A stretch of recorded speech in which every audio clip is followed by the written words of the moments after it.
through.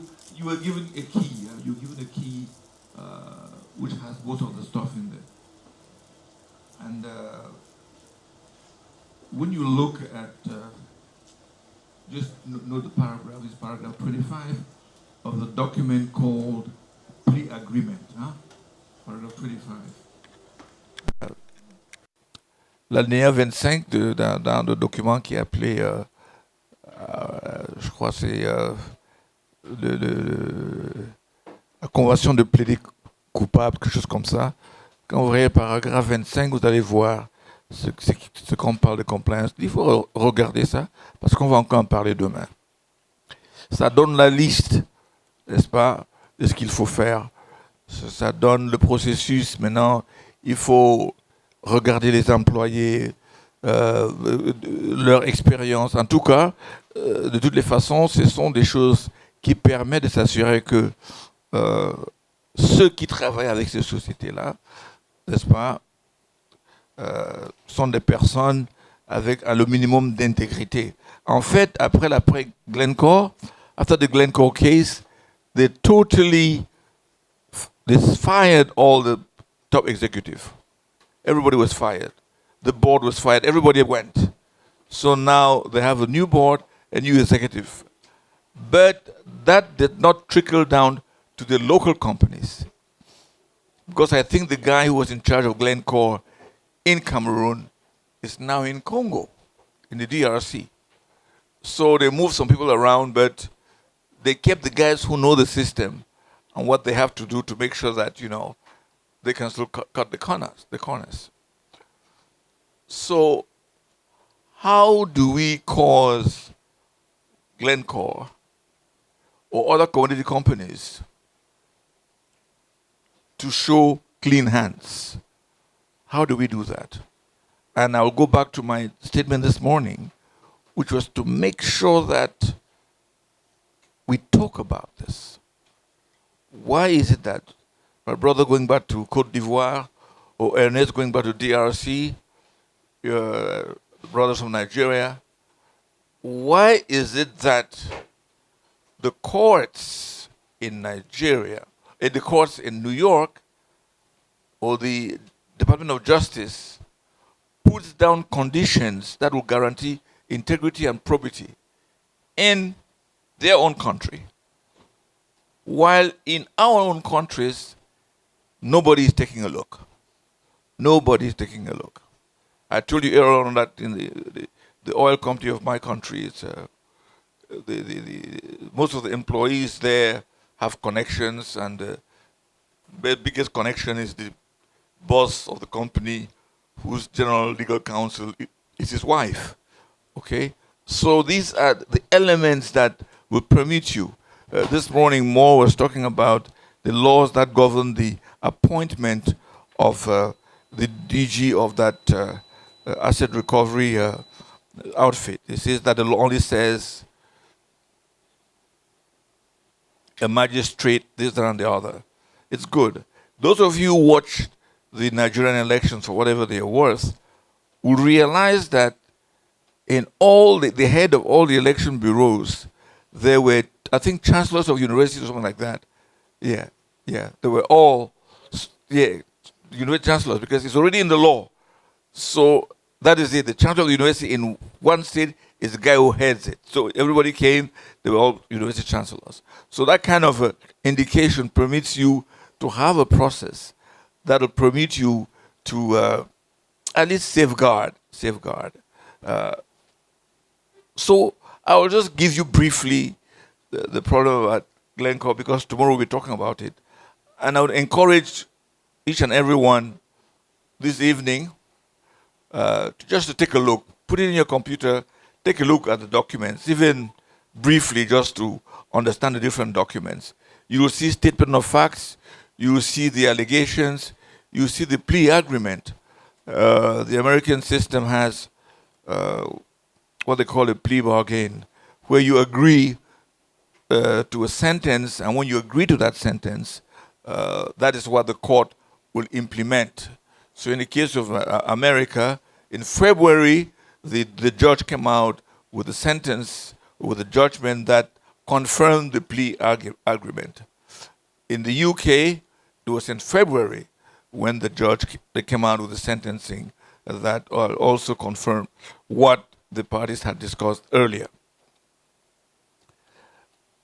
You see, Glencore from 2011 seemed to have had, maybe earlier, seemed to have had a practice of making sure it could guarantee the best prices for the oil.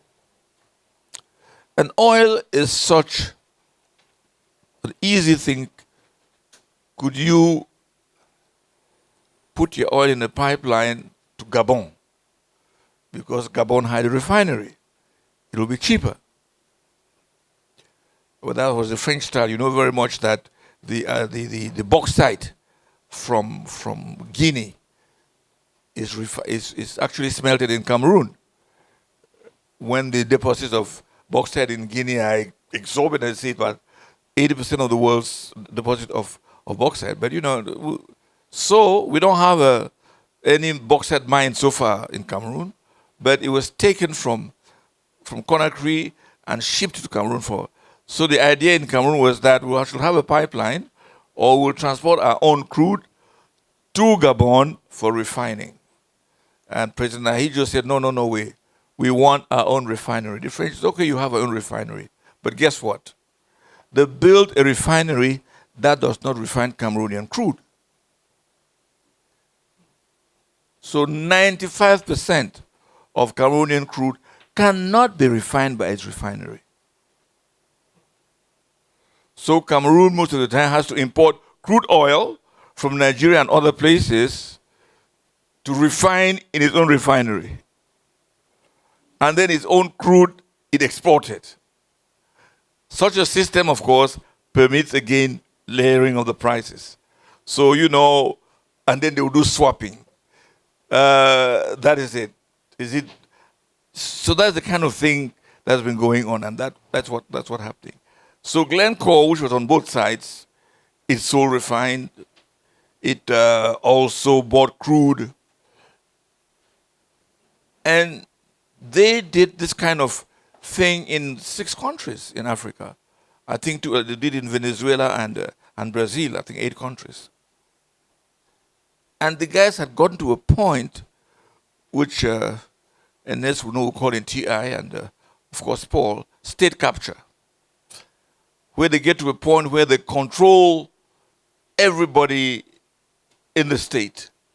And, in the case of Congo, they paid to get a judgment. They paid to prevent a control. They paid to have cases thrown out. I mean, all over the place. Any problem they had, they just threw money at it. And they were sort of in control of everything. So that is so pervasive that in the case of Sudan, they were paying with cash flown in. In Nigeria, they created a company that dealt with the whole of West Africa called the West African Intermediary Agency or something like that. And it is that company that got the money to pay off everybody. The persons who were all being paid were from is it the NNPC it's called? Yeah, the NNPC in Nigeria, the National Petroleum Company that dealt with all of this.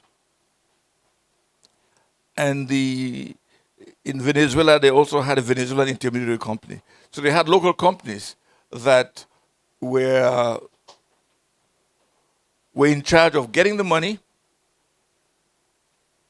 and paying the people. When they were asked in court how we did it, the only thing it doesn't do, it doesn't mention the names of the individuals. And I think that's where the push has to come. For those of us from the victim countries, myself, a brother from Cote d'Ivoire, Nigeria, Equatorial Guinea, hoping that Lucas would have been here, but unfortunately he's not here. And so that is it. They have done everything but give the names. But in the plea agreement, if you look at paragraph 12, I know you haven't gotten there yet, But paragraph 12 of the plea agreement forces it causes Glencore to take the commitment to cooperate with the authorities of the countries. Let me just take a look at that so you can actually understand that our countries, all they have to do is just ask Glencore. That's all they have to do. Because they signed up to this. It is now in a judgment. All they have to do is clear in paragraph 12.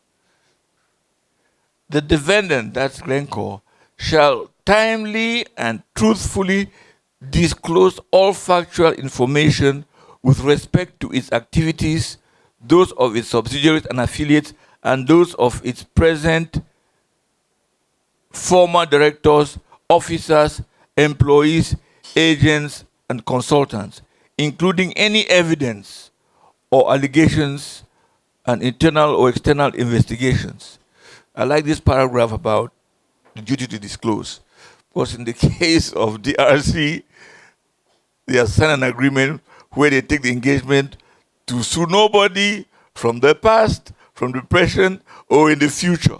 That's the exact opposite, but they're taking the engagement not to do any of those. All they got was 186 million. NS will talk about it anyway.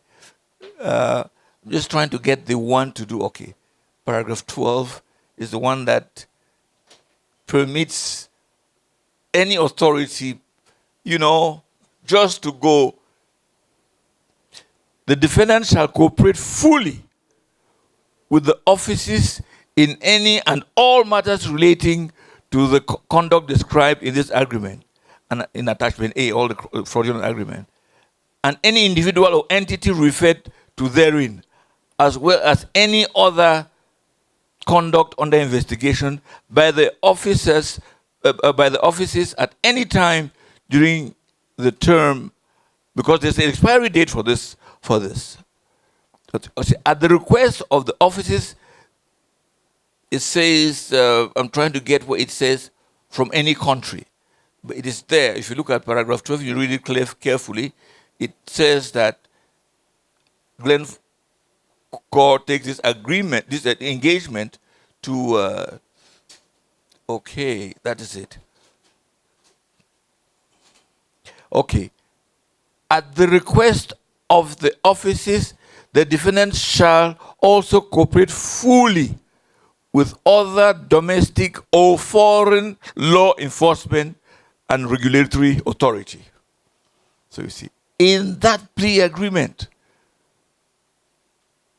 Glencore engages that it will cooperate fully. So if the prosecutor here decides to interrogate Glencore, it is under obligation, regardless of what contractual clause they have, regardless of any secrecy clause they have, regardless of anything, they are under the obligation to, of course, disclose. But so far, nobody has asked. Cote d'Ivoire hasn't asked. Cameroon hasn't asked. Sudan hasn't asked. Equatorial Guinea has not asked. DRC, which is only country which has started something, but because the president there was in 2019. So all these things happened before he came. Well, he has asked, but in a funny kind of way, because he hasn't asked the names of those who took the bribe. He just said, you guys who went around bribing, you know what you're going to do about it? They say, okay, we'll pay you some money. They say, okay, that's fine. How much? Okay, but so the spirit of impunity is left intact, and we don't know anything about who were those. In Cameroon, same situation. So, what can we do about this?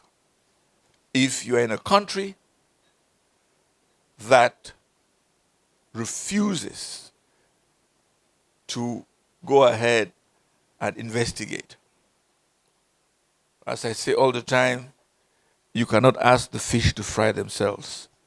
And that's the dilemma we have, you know. what happens? And again, when Don will comment, he'll comment on the different possibilities, especially about the African Court, and also tomorrow we'll have from Joe Ingram and Lord Justice Goldstein the possibility and the debate, which is now increasing, about an international criminal jurisdiction. I will take the case of my own country, Cameroon. Our procedure code allows you, even if you're not a victim, to do something which they call information. It is actually basically a complaint in which you're not a victim. In French, they call it dénonciation.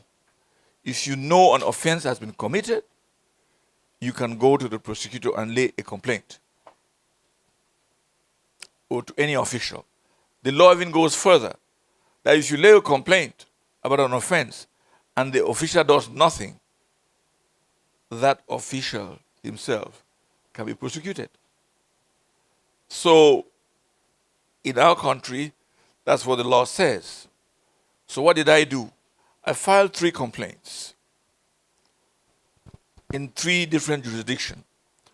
The refinery is in a city called Limbe. The headquarters is a city called Limbe. So I filed a complaint with the prosecutor in Limbe. The National Oil Company, which is under the presidency, as he was saying, in most of African countries, oil matters are in the presidency. I remember a statement I was listening to. This is Uganda now, and all the Ugandans will look at me. I heard President Museveni, when they were talking about the 3rd term, he says, I've gone hunting and I've brought this huge game back. And you guys want me to go away and you share this thing in my absence. So I'm not going anywhere. I have to be there. I'm the person who brought it in. So in most countries, the oil business is in the presidency. In Cameroon, it's the same thing. The chairman of the board is the president's chief of staff. And the director or the general of the company used to work himself in the presidency. And then the legal advisor, as I told you, is his wife. So that is headquartered in Yaoundé, in the capital. So I put another suit in Yaoundé. Now in Douala, there is the headquarters of Glencore Explorations. In progress. Okay. Somebody wants to send this tape to Glencore, I think. Yeah. So, now that I'm shaking, I forgot where I stopped. But anyway, so yeah, Glencore in Douala. Glencore Explorations Cameroon is in Douala. So I filed another suit in Douala against Glencore. So recap, in Limbe against the oil refinery company, which is Sonara. Yaoundé against the petroleum company, national petroleum company, which is called SNH, Société Nationale d'Hydrocarbures. And Douala against Glencore Explorations. And I did this another thing. I wrote to the Director General of Taxes. I say, excuse me, sir. Here is a court document from England in which Glencore says they were putting up the prices and therefore presenting a false balance sheet, which tantamounts to tax fraud. So I think you should look into it. Here are 15 operations that were listed. Here you go. At the same time, I wrote an exhaustive letter to the National Anti-Corruption Bureau called CONAC. And to reiterate what Brahim was said, CONAC is appointed by the president. Everybody on it is appointed by the president. He can fire them when he wants, and their report goes only to the president, and he can deem what he wants to do with the report. So it doesn't go anywhere else. Of course, Konak has done nothing about it. But from what I'm hearing, the prosecutor's office in Douala is getting ready to investigate. Why Douala? Because that's where Glencore is. The guy in Limbe cannot attempt against the state-owned Sonara, those who took the money. The guy in Yaoundé would not dare try to get the guy of the National Petroleum Company, because that's where you have the boss of the National Petroleum Company. So the prosecutor in Douala apparently is getting ready to call in Glencore. The tax director has called Glencore to come and explain. Glencore say, well, they cannot be there because they want to know the facts so they can defend themselves. Big story. So we are waiting to hear when they will be called upon. So I think we should all look in our countries, what is the action we can take? So to bring this, the advantage of doing this is not because we think, but when this comes out, it's very, very embarrassing, and the guys don't know what do they do about this. And I was talking to a brother from Côte d'Ivoire. He says that they are now in a coalition and they plan to do this. I don't know, when you will take the floor, you might be able to say on your own part what possibilities exist in your country when it comes to making individual complaints. So, quickly said, this is what we are dealing with. Corruption at a high level through 6 countries. And they always use Africans. They get a company formed in Nigeria called Intermediate Company that was bribing all through West Africa. And those who take the bribes are our own brothers. And they deprive the revenue, they deprive the country of the revenue. So it's okay for us to complain about these guys, but it's that we are always takers for this kind of stuff.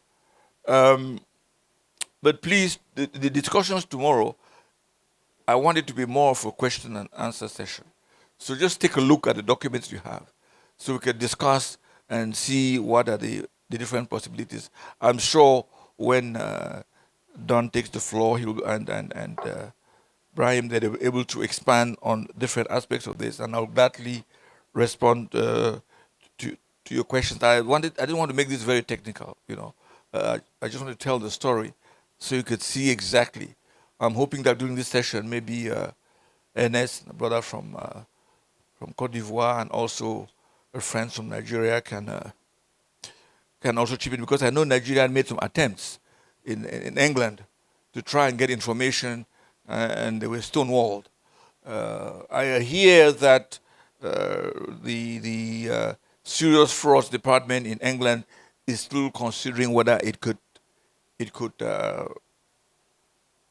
bring charges against the individuals of Glencore. So how did it all start? You say, but how did they discover this? For many years, they were trying to get the documents of Glencore, and they refused to tender the documents. And then in 2018, there was a former employee of Glencore who now told the story. He went and saw the Americans and released the information, and the Americans now started the investigations that they shared with the British, and they worked together, the Serious Fraud Office and the Department of Justice.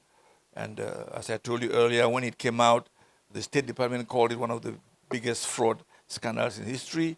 The judge of the High Court in England says that Glencore had a culture of corruption all through.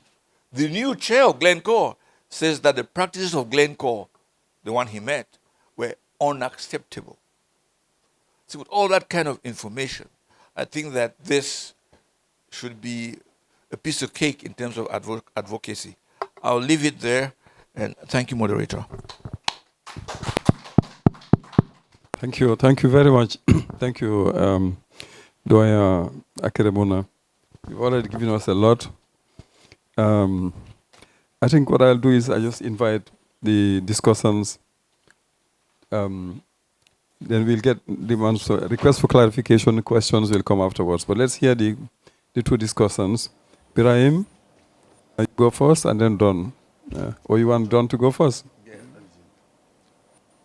Okay, Don, it seems like you...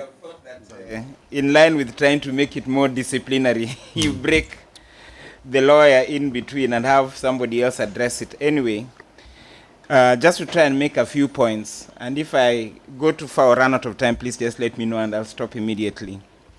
So I'd just like to do a case study using Glencore and to try and think of what we in our countries, both governments and other actors, could do to respond to this behemoth called Glencore. And I think a number of things need to come out. First, it is very wrong that the only fines that have been paid to the US government and the UK government and not the real victims. But then two, even those fines that they have paid may look deceptively large. But in the context of the Glencore group, that is turnover for a few days in a week, not even for a few weeks. Yeah. It's just turnover for a few days. And we've got colleagues who've studied the numbers or the trends in this field better, people like my friend Paul here. But remember when we were beginning this work, for us as PALU Secretariat, way back in 2012, 2013, when Akere was serving alongside his colleagues on the panel, there was at one point, TI actually gave us statistics and said at that point in time, the Fortune 100 companies, the top 100 companies in the world, had between them 7,800 subsidiary companies. So that's an average of 780 companies per single company. So this is the complexity of how money is moved around and things is shipped around and so on. So when we're saying we want to develop a comprehensive view, especially those of us coming from the third world, the developing world, this is the complexity and the sheer numbers of what we're dealing with. So that we're really going to need partnerships to help ourselves make sense out of this and actually do something about it. And again, yeah. Sorry? The top 100 companies had between them 7,800 subsidiary companies registered in different parts of the world, a lot of them in what we call secrecy jurisdictions. These places like Panama, British Virgin Islands, and so on, where you can hide the true identity or the true beneficiary of a company or a trust or something else you find registered. So certainly in the spirit of partnerships, governments are the most important actor, but they are not the only actor. We have clear recommendations of where and how government should act, but as citizens, we should also develop clear recommendations or action standards for what we can do when governments fail to act or delay to act. Like the example of what Akere is doing, where he has taken matters into his hands and written a challenge to the various prosecutors and also to the Revenue Authority, reminding them of information that's in the public domain that should already have triggered action from them, and it hasn't. And of course, the next thing we'll be exploring naturally is if they don't act, or if they don't act fast enough, or if they don't act robustly enough, because we know authorities, sometimes they might begin a trial, but it's a sham trial. So what are our strategies for such scenarios? So to step back and say, in any case, what would be our objectives when facing Glencore? For me, I'd say two things. One, recovery of assets, the assets that have been lost to Glencore or lost because of Glencore. And two, justice and accountability for what happened. So recovery is very important because we need that money. It was our money to start with, but now we desperately need it. Children are out of school, people are sick, we don't have hospitals, clinics, medicine, our roads are down, we need the money. But secondly, this should never have happened in the first place. So we want justice against Glencore, but we also want justice against those of our colleagues, whether in our governments, in our regulatory institutions, or even in other private companies that were part of this scam. Because obviously these big companies also use smaller companies, including companies owned by our own people. So those are the two things that I think would want. Including lawyers? Yes, including lawyers, or what we call the enabler professions, the gatekeeping professions. Lawyers and accountants. Yes, lawyers, accountants, bankers, and so on. People who aid, real estate agents and so on, people who aid in this enterprise, this joint criminal enterprise. So to step back again and using the language of human and people's rights so that we have a rights-based approach, because we can. There has been a violation of our human and people's rights. There has been a violation of our economic, social, and cultural rights and our right to development. And there's also been a violation of our right to dignity, amongst others. And when facing this action, and that's why economists are important, you can compute what Glencore and the officials work with it stole in hard terms, but you can also compute the opportunity cost, what we lost. So even if it was a deal, you ended up in a bad deal, what would a good deal have given us vis-a-vis what we have now? So when we are computing what we have lost for purposes of reparations, we compute what would have happened, loss of income, as you usually do in other forms of, or when you're seeking damages for tort. And luckily for us in Africa, we have the African Union Transitional Justice Policy Framework. A policy framework already adopted by the AU, so it forms part of the law of the AU. And this Transitional Justice Policy Framework doesn't just talk of loss of the right to life, you know, the way we are usually obsessed about genocide, war crimes, crimes against humanity. It is also applicable for economic, social, and cultural rights.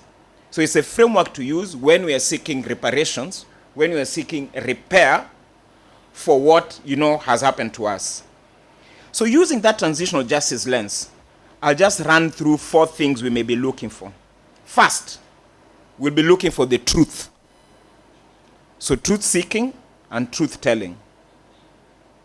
2, we'll be looking for reparations. And as I said, there's an immediately stolen asset, but there's a what you could have done with that asset had it never been stolen in the first place. 3, we'll be looking for what we call guarantees of non-repetition. The points that my sister Charity was making in the morning. How do we reform our laws, our systems, our institutions to make sure this never happens again? And 4, as I said, accountability for what happened. And as I said, the accountability is both on companies like Glencore, but also on the African officials and actors who assisted them. And remember that accountability also, there's the accountability of the individuals, but there's also the accountability of the state. State responsibility. Because the state and the administration should already have put in place measures to make sure such things don't happen. So we can hold it accountable separately from the individuals and the company. And I always tell people also, especially when in the context of lawyers who have an ability to use language to drown out other people, like I'm doing right now, there is legal accountability, but there's also political accountability and social accountability. And that's very important. Because sometimes even when we're caught up in the complexities of trying to make the law work, there can be immediate political accountability and social accountability. You can identify the brother or the sister that did this, and like we do traditionally in the village, we point at you for what you have done. We ostracize you. What in transitional justice language we call lustration. That one can start happening even now. The individuals who are used, we can begin getting some political and social accountability now, even when we are still looking for the legal and judicial accountability. So, final words. Half a minute for each. For truth-seeking and truth-telling, you see now the importance of investigative journalists who can at least break down for us. And I know these journalists, I know you journalists, you work in networks. Like the International International Commission for Investigative Journalists, ICIJ, the ones who did for us the African version of the Panama Papers, the Paradise Papers, and so on. So a lot of truth can come from the work of the journalists. And a lot of truth can also come from the work of the anti-corruption activists, just breaking down in more detail what exactly happened. So in a case like Cameroon, quite apart from the work Akere is doing, or to augment that work, it would be so nice if we had other activists and other journalists already investigating, writing short stories, deepening our knowledge of what happened and who was involved. And this brings out again the importance of whistleblowers, and for us to work on a strong whistleblower protection regime, both within government and outside of government. Because we have whistleblowers in government, we have whistleblowers, like helped in this case, in the multinational corporations, and sometimes we have whistleblowers or other informers in third places who get to know things. I think it also brings out in truth-seeking and truth-telling the importance of parliaments. So in any of these 6 target countries, what stops any single parliamentarian from asking right now a ministerial question? The equivalent of what Akere is trying to do with the prosecutors. Any MP can ask the government, table the documents that have come from the US and from UK, and say, can the government give us a ministerial answer on what is going on now? And can they periodically report to Parliament? So that already can be very powerful. There's also scope in terms of truth-telling for countries that have access to information laws, freedom of information laws, to begin having targeted freedom of information requests. You don't even have to ask for everything all at once. You can if you want, but you can be sending one by one. Now the reparations, especially the return. We know, and this has been spoken about, there's what we call conviction-based recovery. But there's also non-conviction-based recovery. So it's also our option to look in particular instances and say, do you want to use ADR, alternative dispute resolution, arbitration, mediation, and so on, to negotiate for the return of some of those assets? Or do you want to pursue a court process, which could be criminal process that results in conviction, or even a civil process for asset recovery? And this also brings the importance, and Sue had talked about in the morning, in the meanwhile, while we are doing this negotiation or this litigation, the escrow accounts, so that these resources are somewhere and not within the sole control of the countries of receiving. Then guarantees of non-repetition, and again, I don't have to repeat because Charity spoke to them at some point, to really look at our laws. And More is not here now. He spoke about, having a good asset recovery law, creating a good asset recovery agency, finding out who will investigate, who will prosecute. In some instances, the asset recovery agency is allowed to undertake litigation by itself. For instance, the asset recovery agency in Kenya actually files cases in court by itself. In some other instances, the asset recovery agency can only investigate or negotiate, like in the case of ONRAC in Senegal. And if there's going to be prosecution, you have to transfer the file to another agency. So to look and see what to strengthen within our laws and what to strengthen within the institutions. 2 final things. Accountability. I think I've spoken about political accountability. And when you think of parliament, think of also using foreign parliaments. Because one can get a friendly member, for instance, from the Congressional Black Caucus in the US, to ask a question now in the US Congress as to why the US agencies are not helping the African counterparts more. One can go to the UK Parliament and do the same. So we need a very broad approach to political accountability. Again, legal accountability, if the government is not acting, we have many jurisdictions that allow private criminal prosecutions, like most common law countries allow private criminal prosecutions. And it can be for corruption, it can be for tax evasion, it can be for tax fraud, it can be for racketeering, it can be for unjust enrichment, or the concept of unexplained wealth, because you are allowed to sue somebody to say, we know your job, we know your business. The wealth that you have cannot be explained by your means. And private actors are not stopped from, at least in many common law countries, from doing this as well. Finally, the future. To just remind us all the time, like your conscience, like that bad, annoying prophet when you're at the party time. If we had operationalized the Malabo Protocol, by now we'd have been talking of something very different. If we had given, and we still can, if we can give the African court criminal jurisdiction as provided for in the protocol that's awaiting ratification, it has the crimes of corruption, money laundering, illicit exploitation of natural resources. But it also has the crime of trafficking, because many times trafficking or laundering is somewhere here. And the crime of mercenarism, because many times sophisticated or unsophisticated mercenaries are used. Wagner Group is a mercenary group. Blackwater and so on, which the Americans and so on use, including the DRC, are mercenary groups. So there's a whole crime there by itself. There's individual criminal liability, so you can go after the individuals. But there's also corporate criminal liability. So you can go after the companies as themselves. So you can be investigating the individual directors of Glencore, but it would also be very easy if you're prosecuting Glencore as a company, then they can go and decide amongst themselves who was responsible. And also there's pooling. So rather than 6 different sets of investigations in 6 countries, these countries could have donated to the African court and say, please do one investigation for us that brings out the elements that this company did in 6 countries. And we can even temporarily, like we did for the ICC, we can send for you some of our investigators to join your team, some of our prosecutors to join your team. So it's actually a joint investigation of several African countries.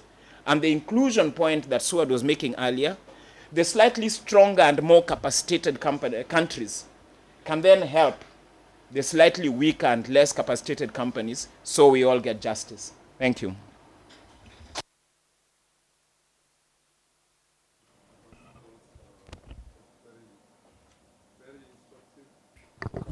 Yes, thank you. Thank you so much, Don.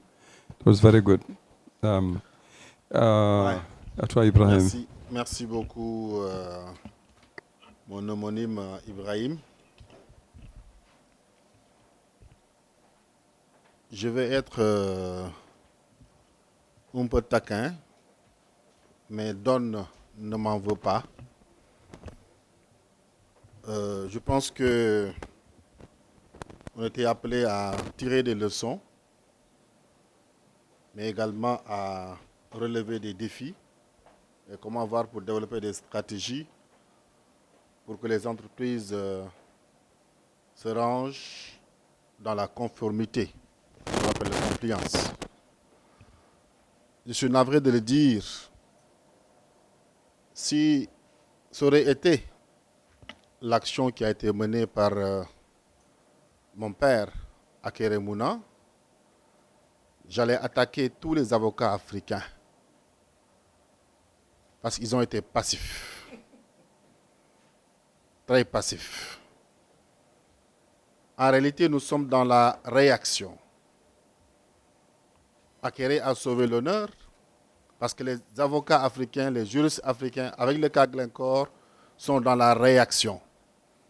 Qu'est-ce qu'on doit faire pour rapatrier de l'argent? Comment est-ce qu'on doit faire pour rapatrier l'argent? Comment on doit faire pour qu'il y ait une réparation? Comment on doit faire pour que les 6 pays qui ont été impliqués entrent dans le droit? Je pense que ce n'est pas la bonne réaction. La bonne réaction, c'était pour l'Association africaine des avocats, c'est de recenser l'ensemble des entreprises qui interviennent au niveau africain et de savoir est-ce qu'en leur sein, ils ont des stratégies de compliance, des stratégies de conformité pour éviter qu'il y ait une corruption.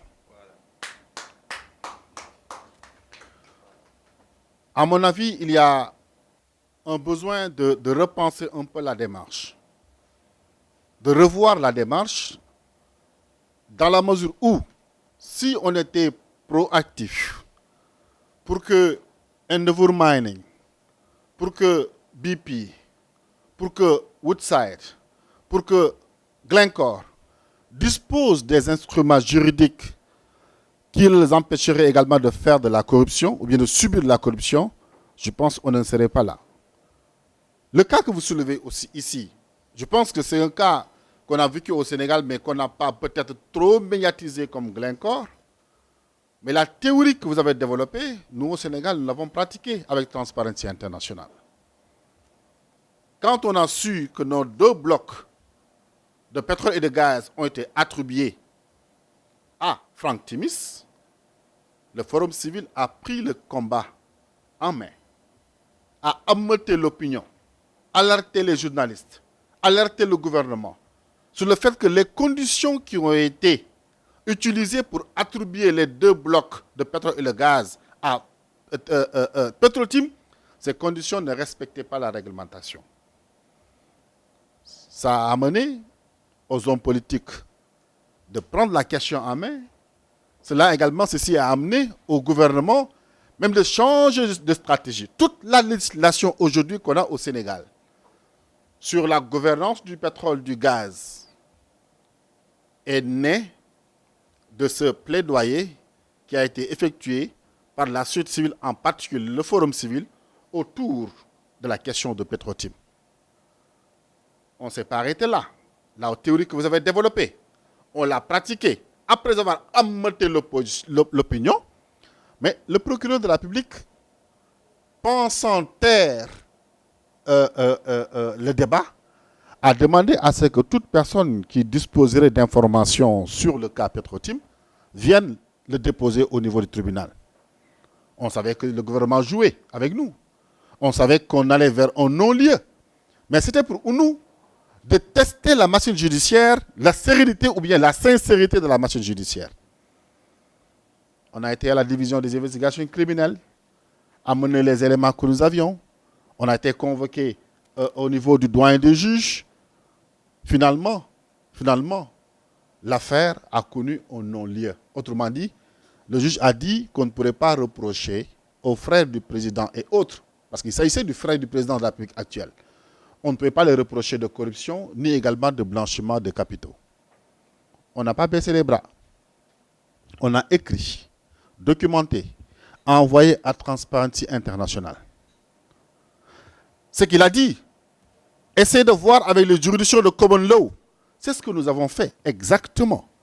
Transparency International, avec la signature du Forum civil, a eu à saisir 6 juridictions. 6 juridictions, Australie, Grande-Bretagne, États-Unis et d'autres juridictions, pour que l'affaire Petrotim puisse connaître son épilogue. C'est vrai qu'on n'a pas communiqué, mais en décembre, le 5 décembre passé, il y a eu un fait majeur, c'est vrai qu'on n'a pas communiqué là-dessus. Et pourtant, la juridiction américaine a ouvert une enquête contre Petrotim, contre Frank Timis en tant que tel. Ce qu'on attend fondamentalement, en tout cas des Africains et des juristes, c'est une proaction, mais pas une réaction. Et c'est là où j'en veux fondamentalement à l'association également des avocats panafricains, qui ne s'intéressent pas fondamentalement aux pays francophones, mais qui s'intéressent plus aux pays anglophones. Et ça, il faut impérativement réparer, parce que les mines, on en a en Guinée, ils parlent français. Les mines, on en a au Mali, ils parlent français. Le pétrole, on en a au Sénégal, peut-être. Le gaz, peut-être. On parle français. Donc, il y a un besoin aujourd'hui qu'on ait, comme l'association panafricaine, que l'action également soit une action panafricaine. Pour ne pas être trop long, et comme je l'ai dit, j'allais taquiner. Pour ne pas être trop long, je pense qu'il y a un besoin, fondamentalement, qu'on change de stratégie. Nous avons besoin de tous les juristes, nous avons besoin des expériences. Mais pour qu'on ait véritablement de bonnes actions de compliance, de bonnes actions également de conformité, il faut impérativement qu'on ne soit plus dans la réaction, mais qu'on soit dans la proaction. L'ITIE, aujourd'hui, l'a tellement compris, il a été tellement attaqué, qu'ils ont compris que pour intégrer leurs normes sur la transition énergétique, mais ils l'ont accompagné de normes sur la lutte contre la corruption. Mais c'est à nous-mêmes de savoir ce qu'ils veulent. Ils veulent qu'on parle de transition énergétique. Ok, d'accord. Ils veulent qu'on parle de transition énergétique, mais ce qui nous intéresse de façon globale, c'est la lutte contre la corruption. Je pense que dans la norme de 2023, ils vont l'intégrer. C'est déjà intégré, exactement. Donc, c'était une préoccupation des organisations de la société civile qui ont dit à l'ITIE, si vous devez marcher sur deux jambes, actuellement vous êtes en train de marcher sur une jambe. Il faut utiliser les deux jambes. Autrement dit, il faut une transparence, certes, mais il faut une lutte contre la corruption. Ça renvoie également à la question, un aspect également des flux financiers illicites, mais également il faut que les communautés se sentent concernées par l'exploitation des ressources extractives. Du moment où l'ITIE l'a compris, donc c'est à nous maintenant de prendre la balle au rebond. C'est du grain à moudre. L'ITIE parle d'une norme sur la corruption, mais faisons une contrebalancée, la corruption et les orientations du CAPAR pour en tirer bon profit. Et pour cela, il faut impérativement qu'il y ait un engagement de l'ensemble des acteurs, organisations de la société civile, journalistes, mais également les avocats. Parce qu'on a besoin également de très bons avocats au niveau africain pour que la conformité soit une réalité. Et les Américains l'ont tellement compris. Ce n'est pas pour rien qu'ils tirent profit des scandales de corruption. Parce qu'actuellement, au niveau mondial, ils sont en train de développer une stratégie pour que les pays africains s'approprient de ce qu'on appelle le Magnitsky Act. C'est une loi qui leur permet de traquer toute entreprise, toute personne qui utiliserait le dollar, ou bien qui ferait également une transaction à travers une banque américaine, ou bien qui utilise un outil numérique américain. C'est une forme également de recouvrement de recettes, de ressources. Ils gagnent beaucoup d'argent également dans des contentieux qui concernent l'Afrique. Donc c'est à nous de repenser un peu nos actions. C'est un bon début. Qu'on se réunit, qu'on discute. C'est un bon début, un très bon début. Comme je dis encore une fois, à sauver l'honneur en mettant en avant également la question de Glencore. Mais on doit aller au-delà, faire un diagnostic de l'ensemble des entreprises qui sont au niveau africain et de voir est-ce que ces entreprises disposent des normes efficaces de lutte contre la corruption. Si on peut trouver nos propres normes, mais utilisons déjà les normes de l'OCDE qui parlent également de la corruption des fonctionnaires internationaux. Merci beaucoup, Ebrima.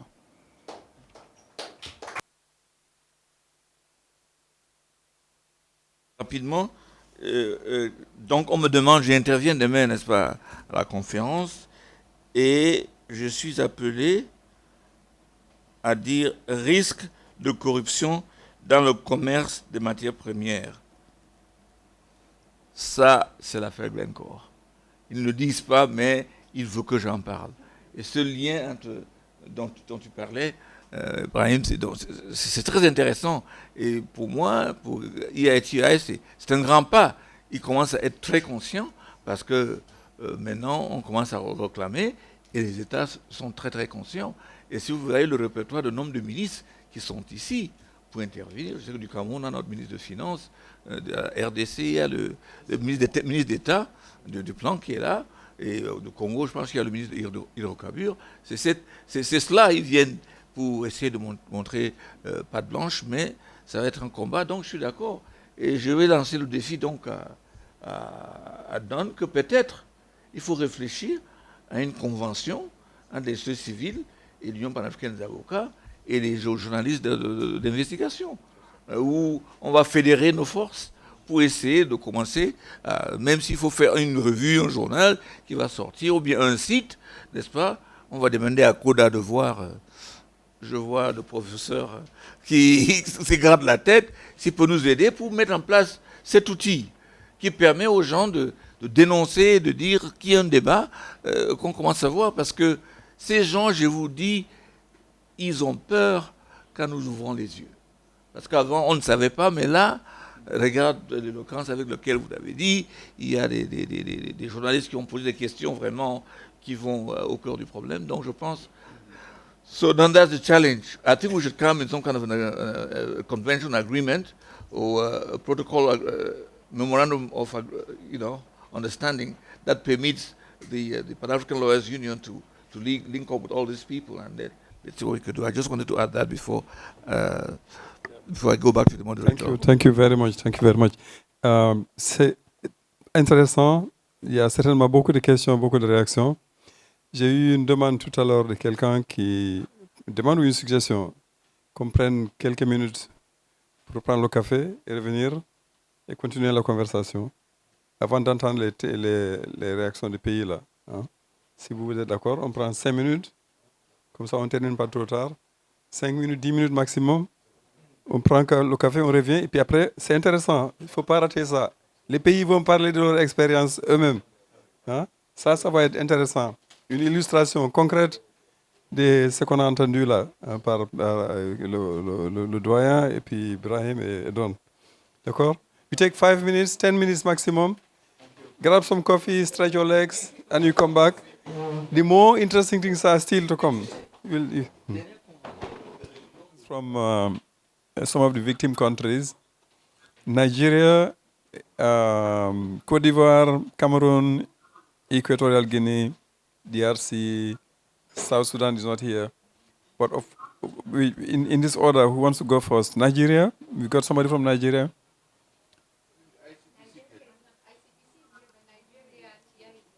Okay. Yeah, just some experience from Nigeria. Nigerian experience would have been good to hear. All right. Then we move to another one. We give them a chance. Côte d'Ivoire. DRC. Côte d'Ivoire. DRC. Please go ahead. Yeah.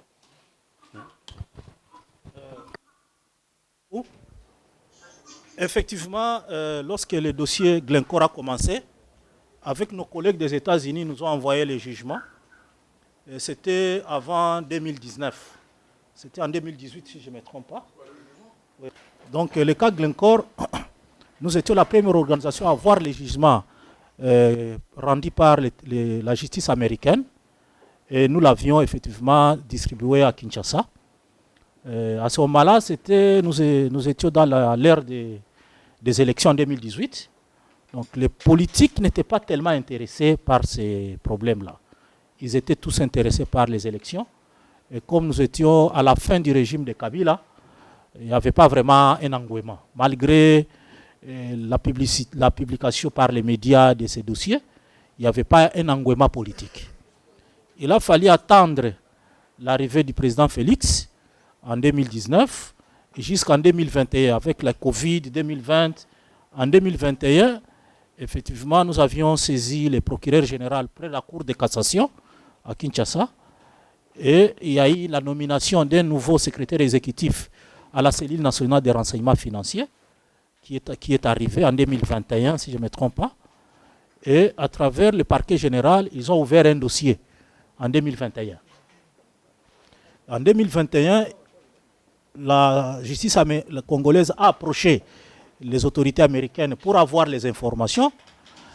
Au commencement, la justice américaine ne voulait pas partager les informations. Il a fallu qu'il y ait pression des organisations au niveau de l'ambassade, au niveau de Washington.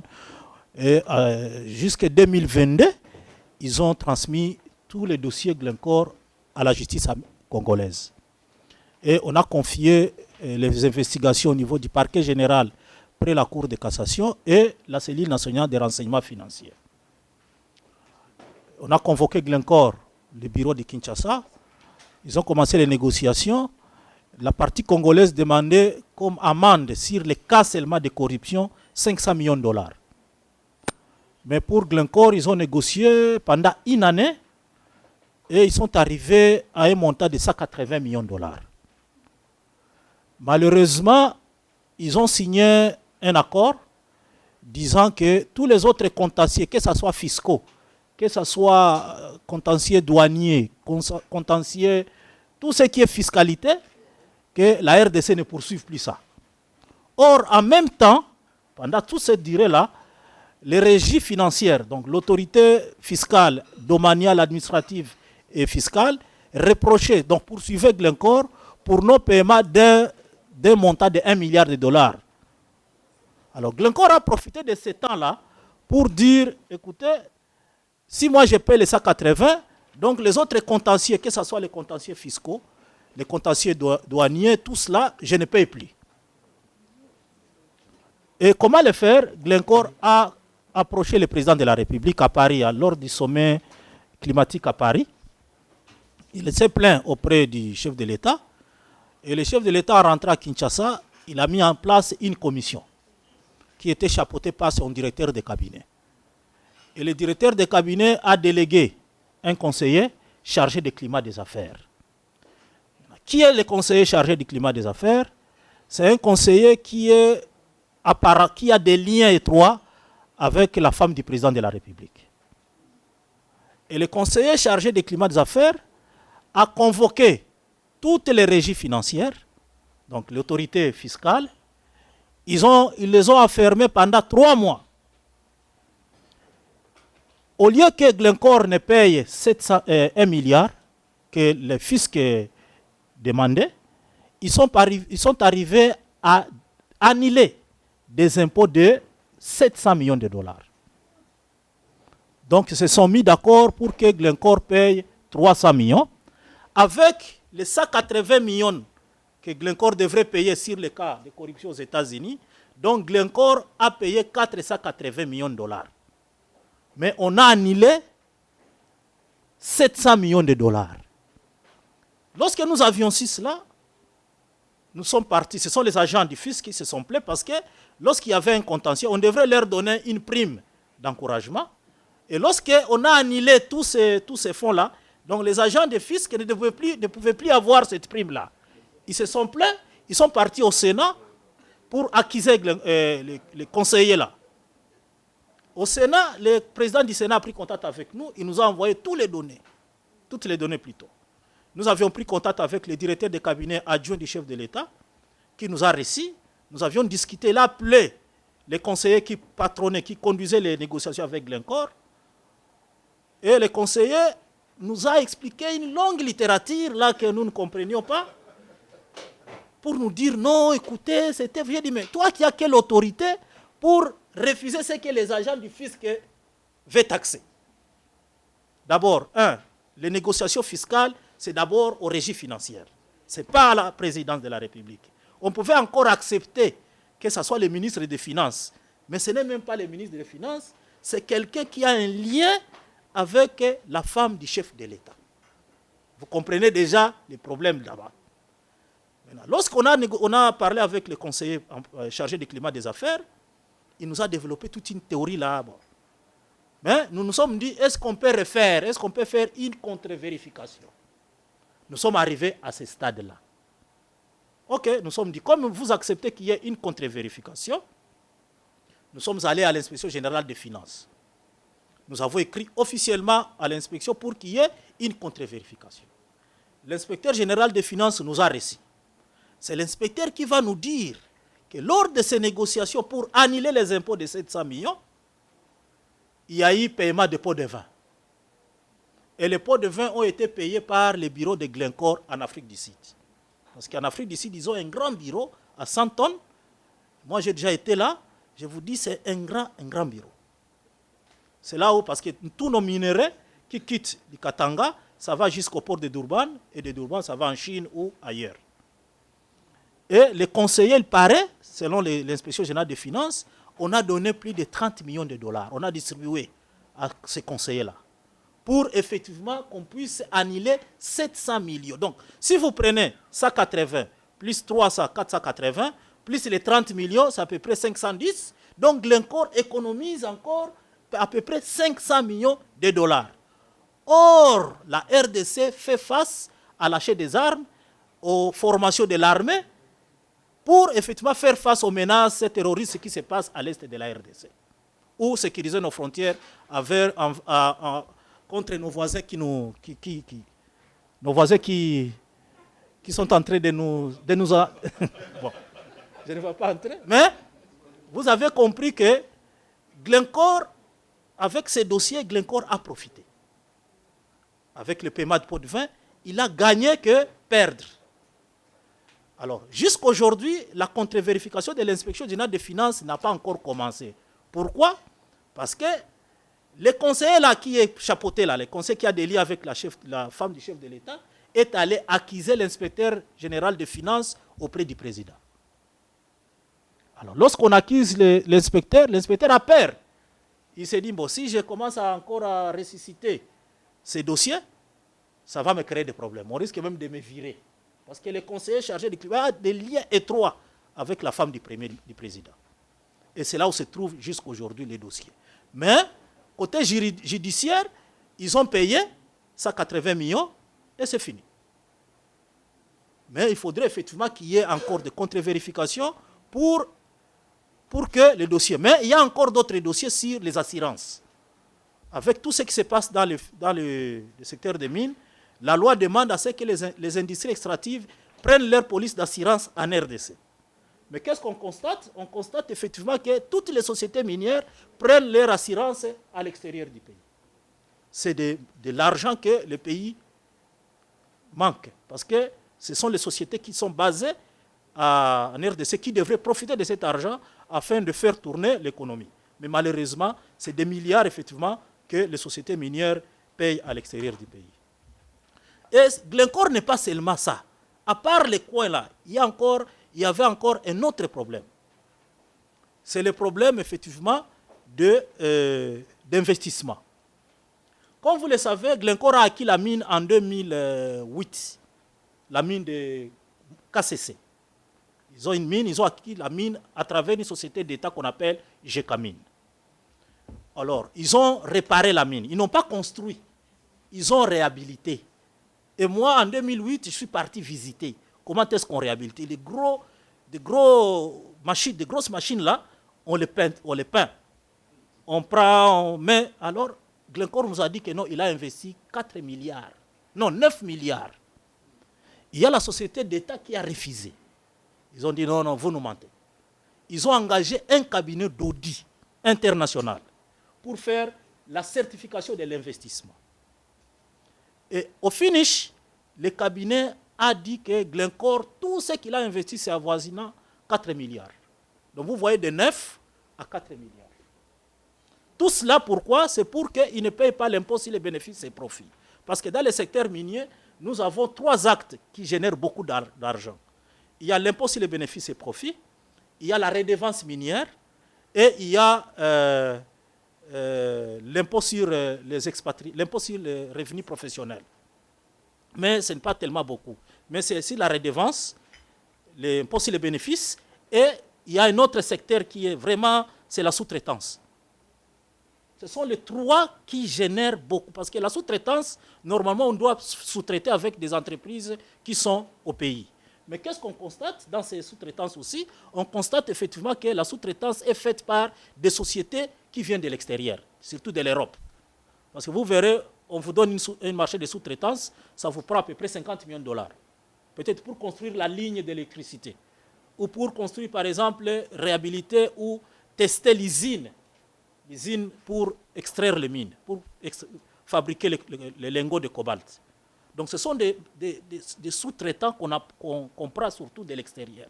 Et lorsqu'on prend les sous-traitants de l'extérieur, donc tout l'argent rentre à l'extérieur. Parce que les sous-traitants n'ont pas de bureau à Kinshasa ou à Lubumbashi, ils viennent que lorsqu'il y a un travail. Ils peuvent venir avec des techniciens, on les loge dans les camps de la société, ils font le travail pendant 1 mois, 2 mois, 3 mois, après avoir fait le travail, ils rentrent. Donc ils n'ont pas de staff sur place. Et c'est ce que la plupart d'entreprises font. Donc en RDC, je suis d'accord avec l'évaluation de l'Union africaine pour savoir est-ce que tous ces aspects de flux financiers illicites qui sont en train de sortir dans le secteur minier, est-ce que l'État contrôle ça? Parce que lorsque tu ne certifies pas les investissements, conséquence c'est quoi? C'est que vous n'allez pas payer l'impôt sur les bénéfices à temps. Vous allez payer peut-être après 15 ans, au lieu de payer après 8 ans. Parce que selon les experts miniers, ils nous disent, lorsque vous investissez, Après avoir fait l'exploration, vous construisez la mine, l'usine et la mine pendant 1 année ou 2 ans. Et lorsque vous commencez à exploiter, après 7 ans, 8 ans, vous devez rembourser votre investissement. Mais malheureusement, chez nous, comme il n'y a pas une certification d'investissement, les sociétés minières profitent de cela, de la faiblesse de nos institutions nationales, pour effectivement surévaluer leur investissement. C'est la même chose aussi avec les contrats que nous avons actuellement, les contrats mines-infrastructures avec les Chinois. Et aussi ont surfacturé. Bon, alors, il y a beaucoup d'autres entreprises. Il y a aussi les Kazakhs qui sont chez nous, avec le groupe ERG, European Resource Group, Eurasia Resource Group, qui ont aussi surfacturé. Donc, nous avons pas mal d'entreprises qui font cela parce que nos institutions ont la faiblesse, ils n'ont pas l'expertise pour certifier l'investissement. Parce que lorsqu'on importe de grosses machines, ce sont des machines qui vous coûtent 3 millions, 5 millions, 10 millions. Les agents qui sont censés suivre, ils sont parfois mal payés, on les corrompt et ils ferment les yeux. Donc, en bref, c'est ça la situation des Glencore en RDC aujourd'hui. Merci beaucoup, merci. On se demande si on doit applaudir parce que c'est tellement triste comme histoire mais la présentation est très très claire, c'est ça qu'on applaudit. Et le courage que vous avez en faisant le travail que vous faites. Ernest, c'est ça qu'on applaudit, mais pas l'escroquerie là avec ta permission, modérateur. Ernest, mais tu n'as pas est-ce le problème du fait que à l'achat des mines de Glencore, ils sont passés par, comment il s'appelle ce juif-là? Oui, justement, parce qu'ils ne voulaient pas payer les commissions. Donc ils ont fait acheter par Dan Gettler, qui a donc augmenté le prix pour revendre maintenant. Comme ça, il était donc chargé de monnayer, n'est-ce pas, de payer les côtés. Voilà. Oui, comme le maître Akere venait de le dire, lorsque Glencore est arrivé en RDC, il est passé par un commissionnaire. Et le commissionnaire était ami au président Kabila. Il s'appelle Dan Gettler, qui est sous sanction américaine aujourd'hui. Alors, tous les Européens, tous les Canadiens qui venaient, si tu as besoin d'avoir un jugement rentable, tu devrais passer par lui. Alors, c'est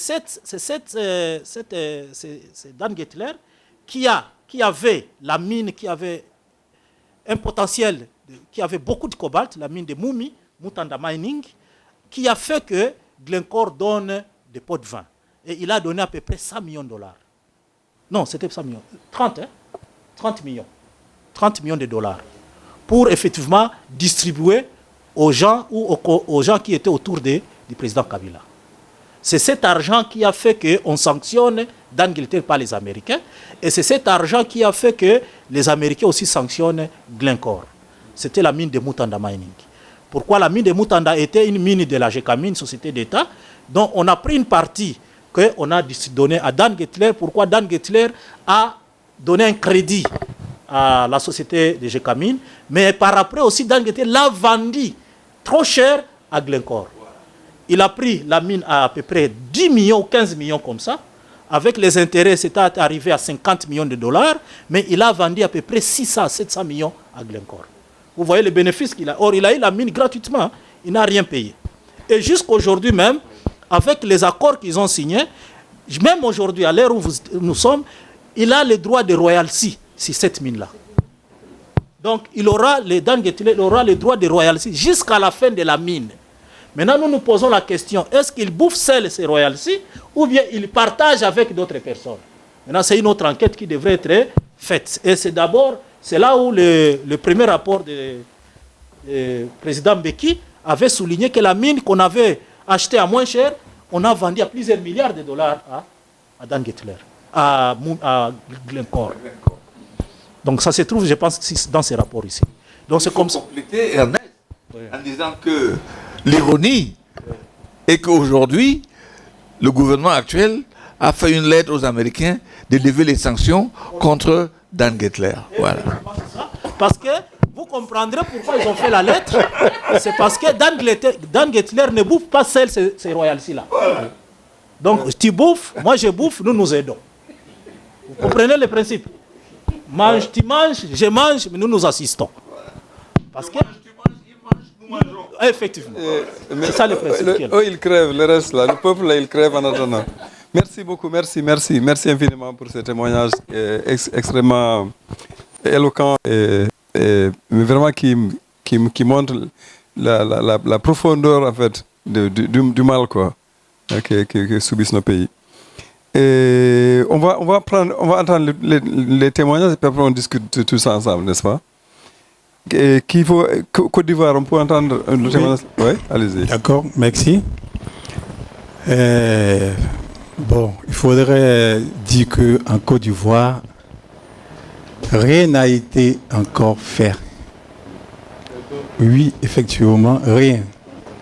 De quoi s'agit-il? Effectivement, depuis mai 2022, nous avons été interpellés par le secrétariat international de l'ITIE, puisque notre structure fait partie de CNITIE Côte d'Ivoire, la Commission nationale, d'un dossier, le dossier de Clean Core.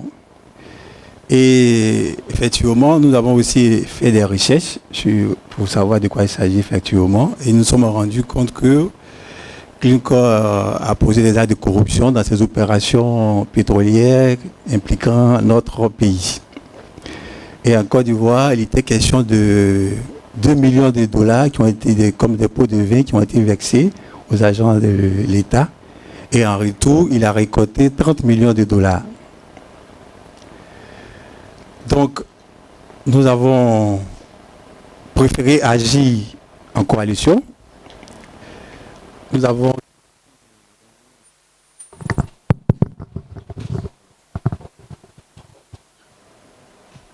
Alors, suite à ça, nous avons adressé le secrétariat national ITIE, secrétariat local au moins, commission nationale ITIE, a adressé un courrier aux responsables de l'entreprise de l'État qui gère les questions de pétrole en Côte d'Ivoire, qui s'appelle Petrosi Holding, pour lui faire cas de ces allégations.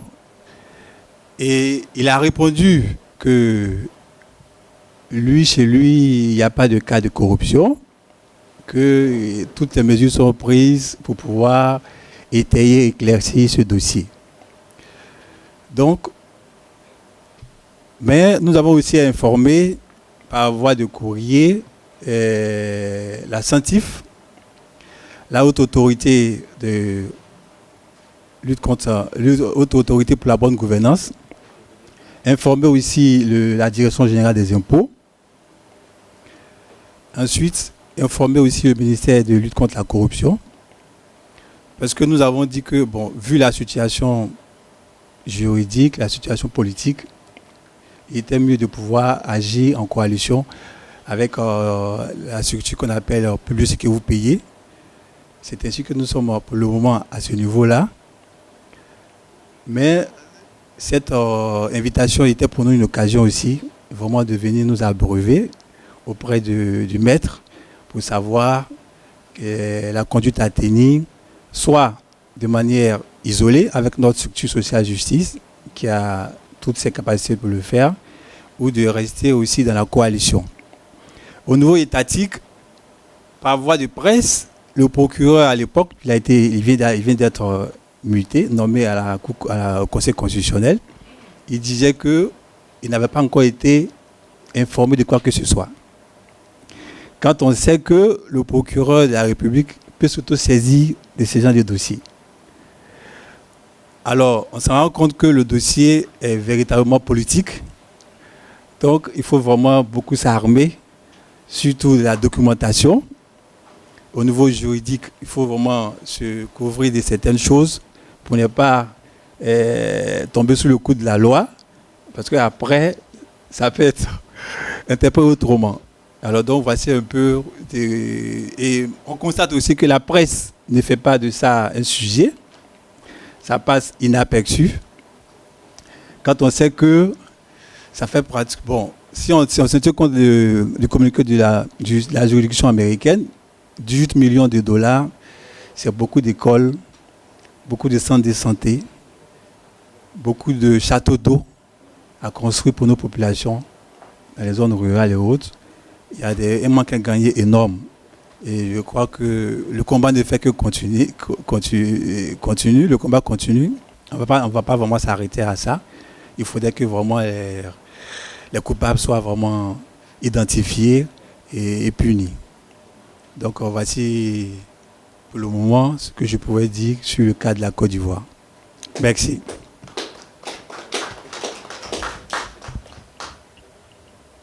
Merci beaucoup. Le combat continue. Et le combat doit continuer. Merci infiniment. On entend encore un cas avant de commencer la discussion. Cameroun, can we? And somebody from Cameroon here? Ça a été abordé déjà. Ok. Guinée équatoriale, Nigeria. Ok, d'accord. Donc on prend les deux là. On peut ouvrir la conversation. Je pense qu'on a des témoignages déjà assez éloquents. L'exemple de la RDC et de la Côte d'Ivoire. Mais également, vous avez entendu les commentaires de Don et d'Ibrahim et la présentation du doyen. On prend tout ça ensemble, des réactions, des commentaires, des demandes d'éclaircissement, des observations. Il y a tellement d'éléments. Oui, allez-y. Moi, je voudrais poser une question aux juristes, quoi. Une société cotée en bourse. Une société cotée en bourse qui est épinglée pour corruption. Normalement, elle paye des amendes, comme ça s'est passé pour Genco. Je pense qu'elle est sanctionnée aux États-Unis. Mais le préjudice, c'est soit en RDC ou au Cameroun. Mais pourquoi cette amende-là n'est pas refusée au Trésor en RDC ou au Cameroun pour montrer la duplicité aussi. Ils sont toujours protégés par leur État. Ça, je veux dire que nous serons toujours les dindons de la farce.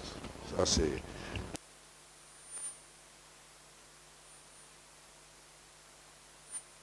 J'aimerais qu'on fasse un peu attention à ce qu'on nous demande. C'est de ça qu'on parlait ce matin. Parce que Glencore, après tout, c'est quand même une organisation qui a plus de 700 milliards de dollars de chiffre d'affaires. Donc, qu'elle paye 2 milliards ici, 20 milliards là d'amende, ça ne leur fait rien du tout. À la limite, ils budgètent ça et c'est ce que font les banques qui sont dans ces histoires-là. Régulièrement, ils se font épingler, régulièrement, ils payent ces amendes et à la limite, ça les couvre. On se demande quel type de justice est rendue, en fait. Parce que quand on leur permet de mettre sous scellé, à la limite, si Bâtonnier Mouna n'était pas avec nous, toute cette histoire, même sur ce continent, rien ne se serait passé. L'ITIE vient ici pour la première fois, ne veut même pas se saisir de la question, il sponsorise cette conférence, de l'instrument qui est censé être celui qui gère ça. Alors, la question est toujours la même. Qu'est-ce que nous demandons en tant qu'acteurs africains ? Les amendes, à la limite, je serais même d'avis qu'on leur laisse pour qu'ils continuent à faire, parce qu'il n'y a aucun pays africain qui va pouvoir monter ce niveau-là d'investigation pour aller épingler ces gens-là, parce que ce n'est pas des enfants de cœur et ce n'est pas de l'argent de poche dont on parle. Mais qu'est-ce qui se passe quand ça arrive ? Qu'est-ce qui se passe au niveau international? Qu'est-ce qui se passe sur le continent dans le cadre de l'ACAPAR? Qu'est-ce qui se passe au niveau national? Maintenant, qu'est-ce qui doit se passer? En RDC, ils ont commencé et on a vu comment ils peuvent déjouer l'exercice. C'est-à-dire qu'ils jouent sale même après qu'on les ait épinglés.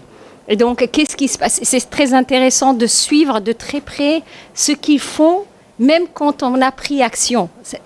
Parce qu'on est dans une espèce... Et c'est une industrie qui est organisée autour de ça. Chaque étape de la chaîne de valeur, comme les collègues de la Banque mondiale l'ont démonté pour nous montrer à quelle étape, à la limite, ils nous disaient pour bien faire, ignorez comment les contrats miniers sont signés.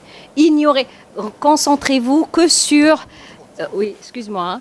Concentrez-vous seulement sur la question de la compliance, parce que à la limite, il y a des choses qui deviennent trop compliquées à aller chercher. Il faut faire tomber un gouvernement entier pour, à la limite, y arriver des fois. Est-ce que c'est souhaitable? Parce que quelque part, délégitimer des gouvernements légitimes, enfin légitimes, on s'entend, hein, mais on ne peut pas régler la question de la démocratie et la question de tout ça dans un cas. Il faut savoir jouer proprement, mais il faut impérativement, et ça c'est notre rôle, nous les institutions, le groupe de travail capable de documenter. Là, on se doit, nous, maintenant, de bien documenter. C'est un cas par pays et c'est ce que Bâtonnier va faire demain. Dans ces clés-là, il y a de l'information qui, normalement, personne ne se donne la peine de ramener. Tout est là. Maintenant, il va bien.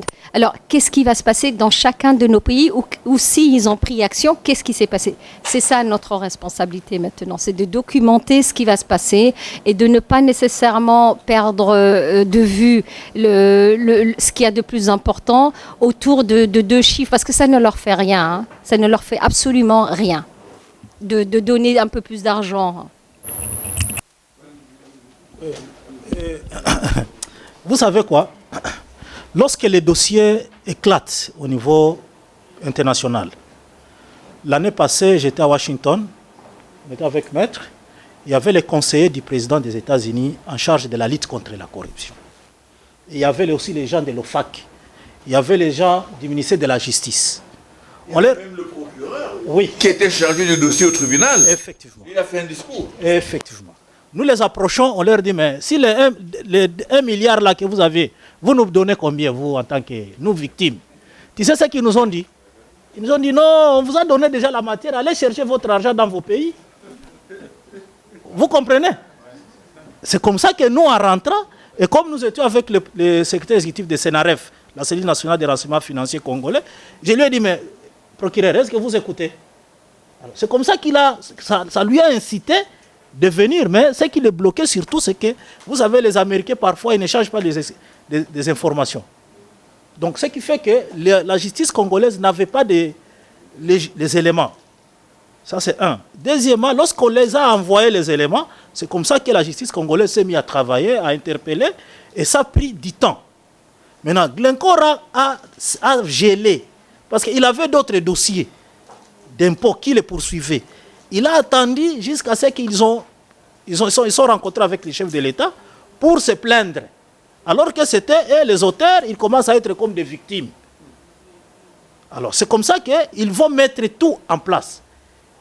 Alors ils vont profiter avec le conseil que je venais de vous dire pour annuler beaucoup d'autres argent.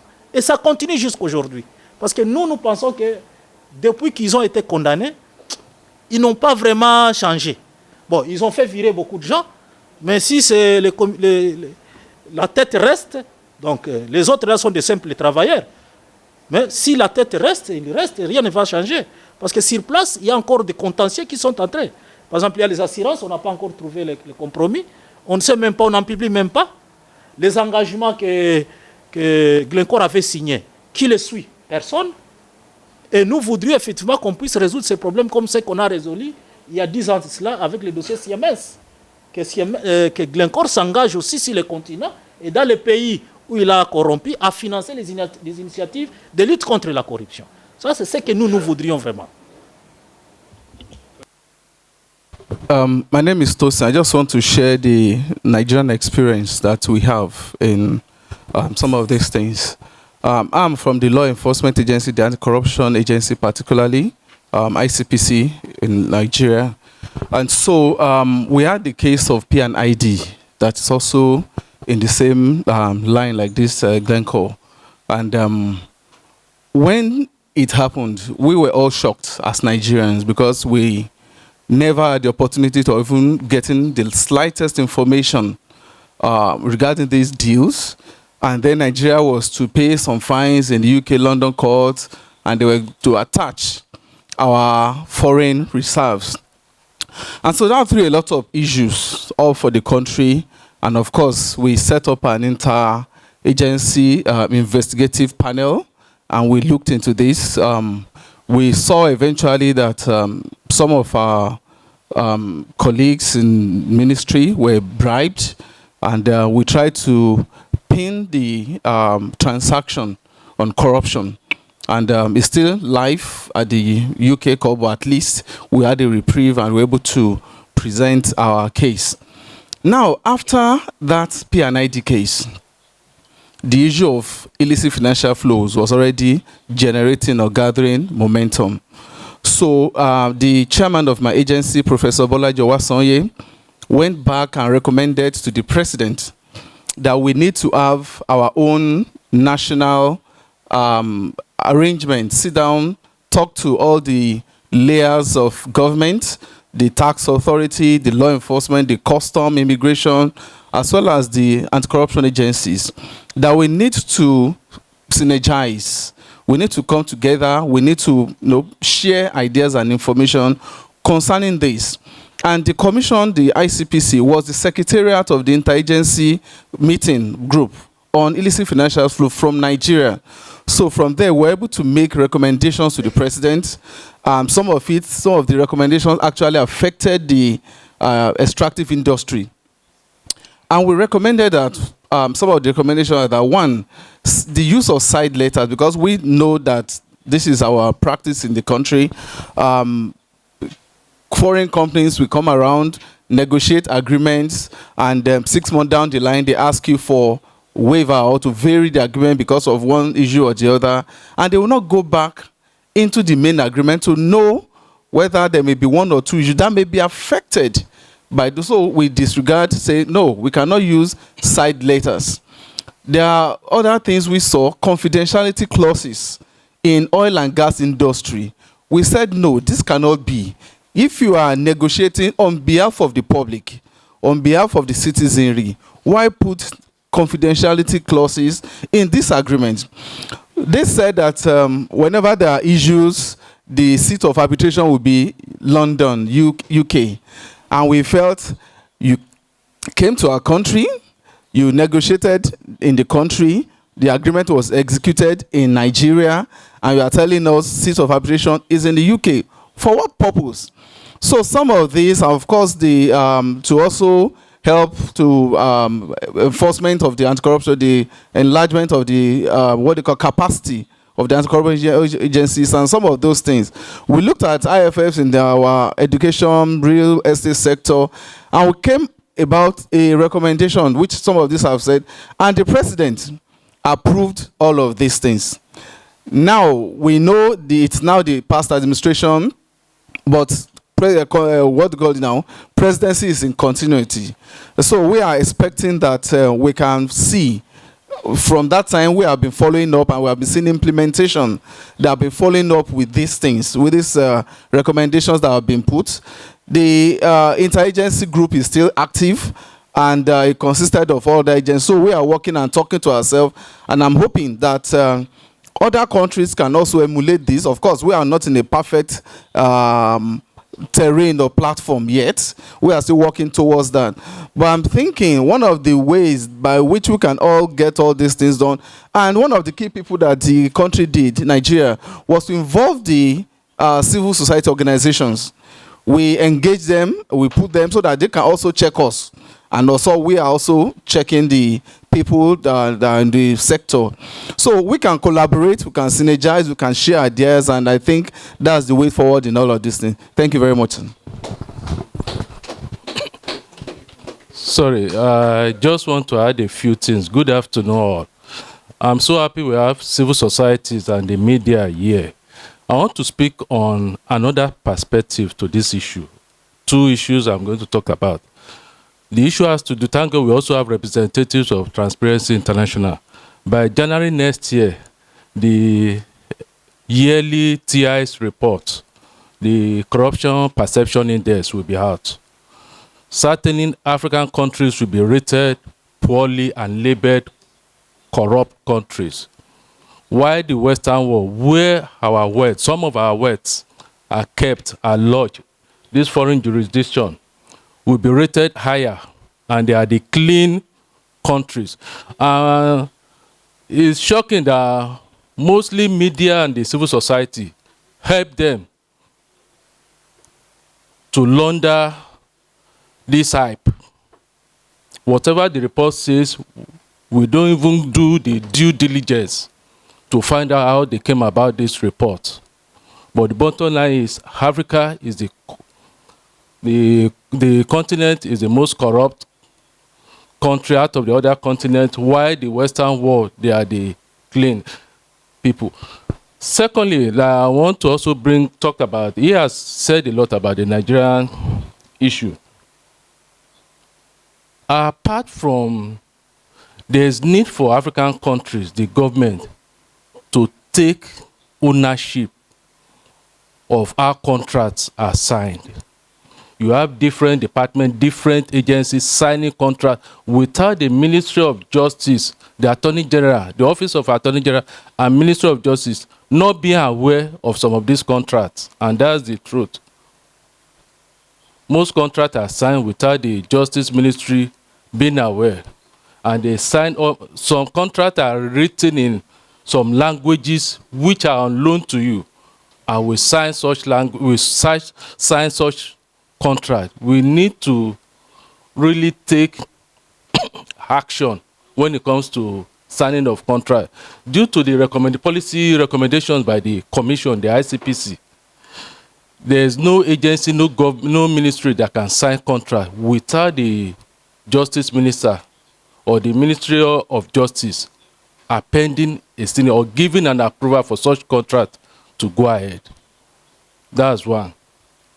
Two, we, apart from the policy recommendations we gave to the government, we also went ahead towards training officials of the ministry, both lawyers, even the heads of the agencies, on some of these negative sides of signing contract or being invited over to foreign jurisdiction to sign contract. He has talked about the arbitration, having taken courts to the foreign jurisdiction. Why not in Africa? Let me say something. Nigeria, when we started this issue of recovering assets, I don't know if it's Swaz or Madam Sharita talked about it. It's not a ticket. It's expensive to go after asset recovery. It's very expensive. Is it the consultants you are going to work with? Is it tracing, trying to locate? Even the banks, the foreign governments, where the assets are domiciled, they put all manners of blockages and payment that you need to pay, or commissions. There are legal commissions, there are consultants you need to pay. All these are expensive. At the end, they will decide for you what you use your own money for. We had issues with one or two of such, Abacha loot, that they decided this is where we should put the money into, but we said no. This is what we wanted to use the government said this is what he wanted to use the money for.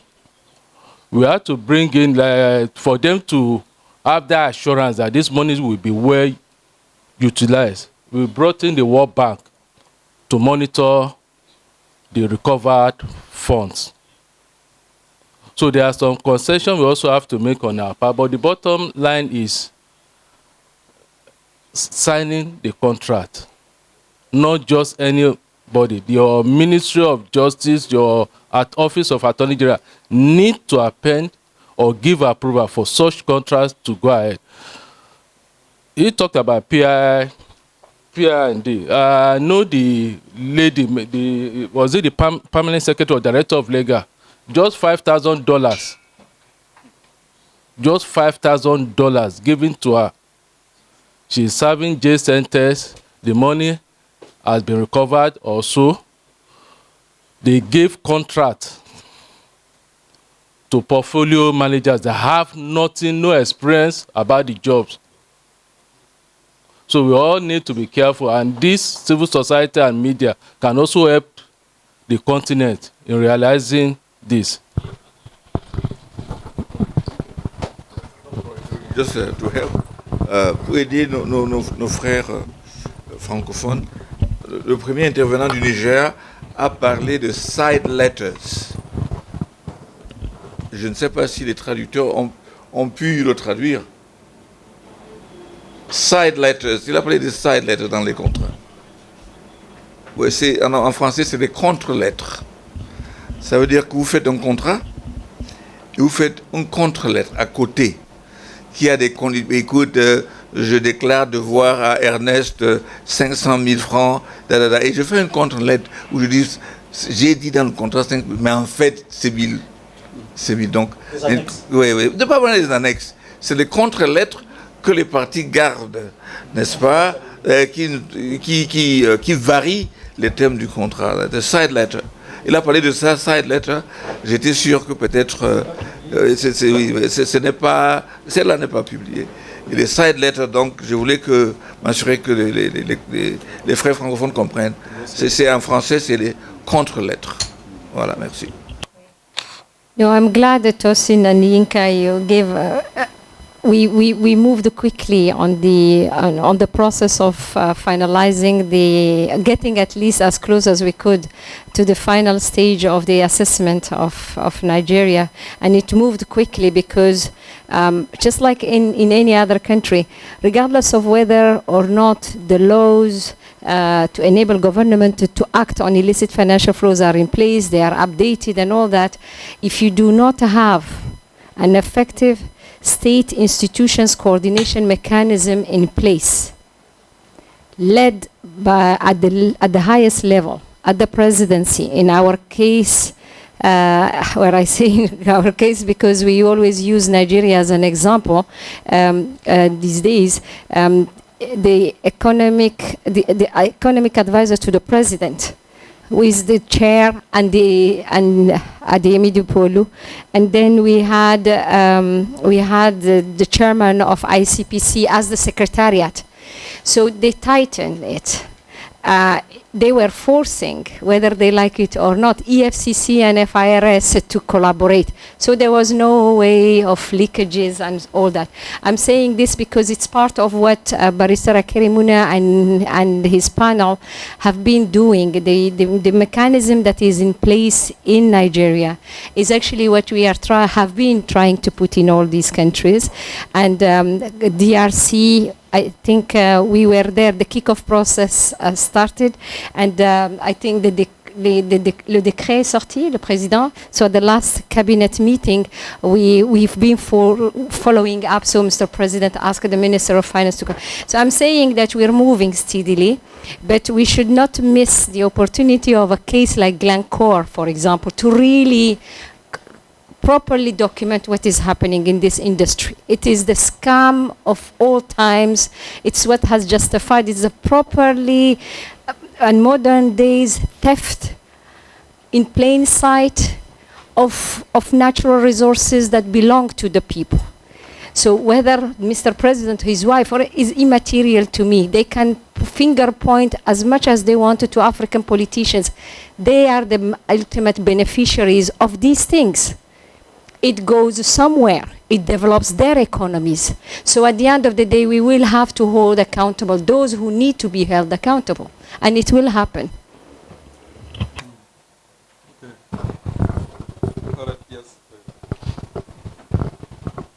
Thank you very much. Thank you very much for the presentations and the discussants and respondents. Just a quick comment arising from something Don said earlier, and then I've had it a bit in the case of Nigeria, where, I mean, and I like the way Don framed it, that one of the most precious things we've lost is our dignity. That in this robbery, in this looting, we are not just losing material resources, but we lose a lot of intangible value that is so central to the well-being of an African, including integrity. And these people make it worse, just like our brother here said it in the case of Nigeria, and it also happened in Kenya, in some small case, by ensuring that even the little that you've traced, tiny little fraction, that they then agree to return, first of all, they make a big case out of it to showcase themselves like it is some kind of benevolence they are showing you. They are being nice to you, to your country, by returning this little pittance. And then they also create their conditions show us the way you said, Swad said it earlier, Don said it, continued loss of dignity. They steal your money, they steal our, Don used the example of a goat. They steal your goat, and the thief and the accomplice of the thief are telling us, if we return this goat, show us you're going to take good care of it. In fact, we give you the conditions of how you take care of this goat. We give you the terms and conditions. How I wish and I hope we must persuade our public officials, our politicians, to please stand up for our dignity.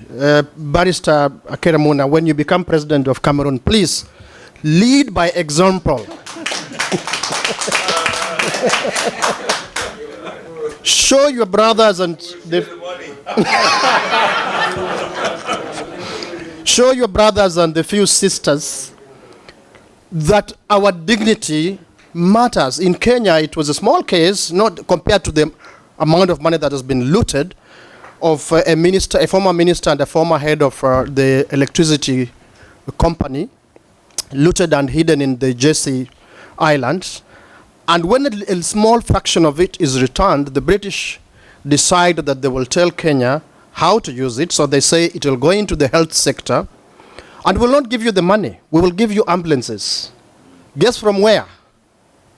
From Britain, of course. So we will do business with that money. We'll offload to you, most likely, you know, the kind of vehicles they don't even no longer even need in the United Kingdom. And they tell you, we've given you your money. So, I mean, honestly, it is humiliating, completely humiliating, that the thief steals from you, and then they give you conditions on how they return a small bit of what they stole from you. So our public officials, or all of us who get into public leadership, part of this restoration, as Donald Dyer said earlier, must be restoration of the dignity of the African person. Thank you very much.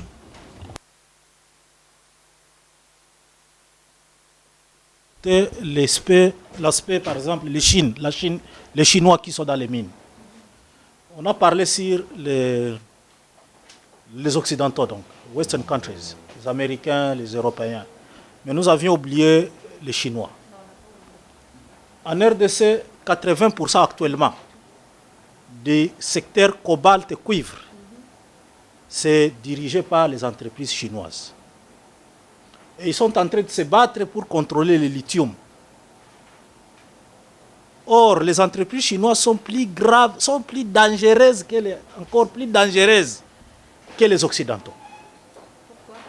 Pourquoi ils sont dangereux? Parce qu'il faut plus que ce que ils jouent au haut sommet. Nous avons le cas en RDC d'une société qui a trompé la société publique sur les réserves. Ils sont partis en contentieux. Le président de la République a décidé de mettre en place une commission chapeautée par son directeur de cabinet. C'est l'entreprise Tenke Fungurume Mining. C'est le plus grand jugement que nous avons. C'est comme notre jardin d'Éden. C'est le plus grand jugement. Tu sais quoi?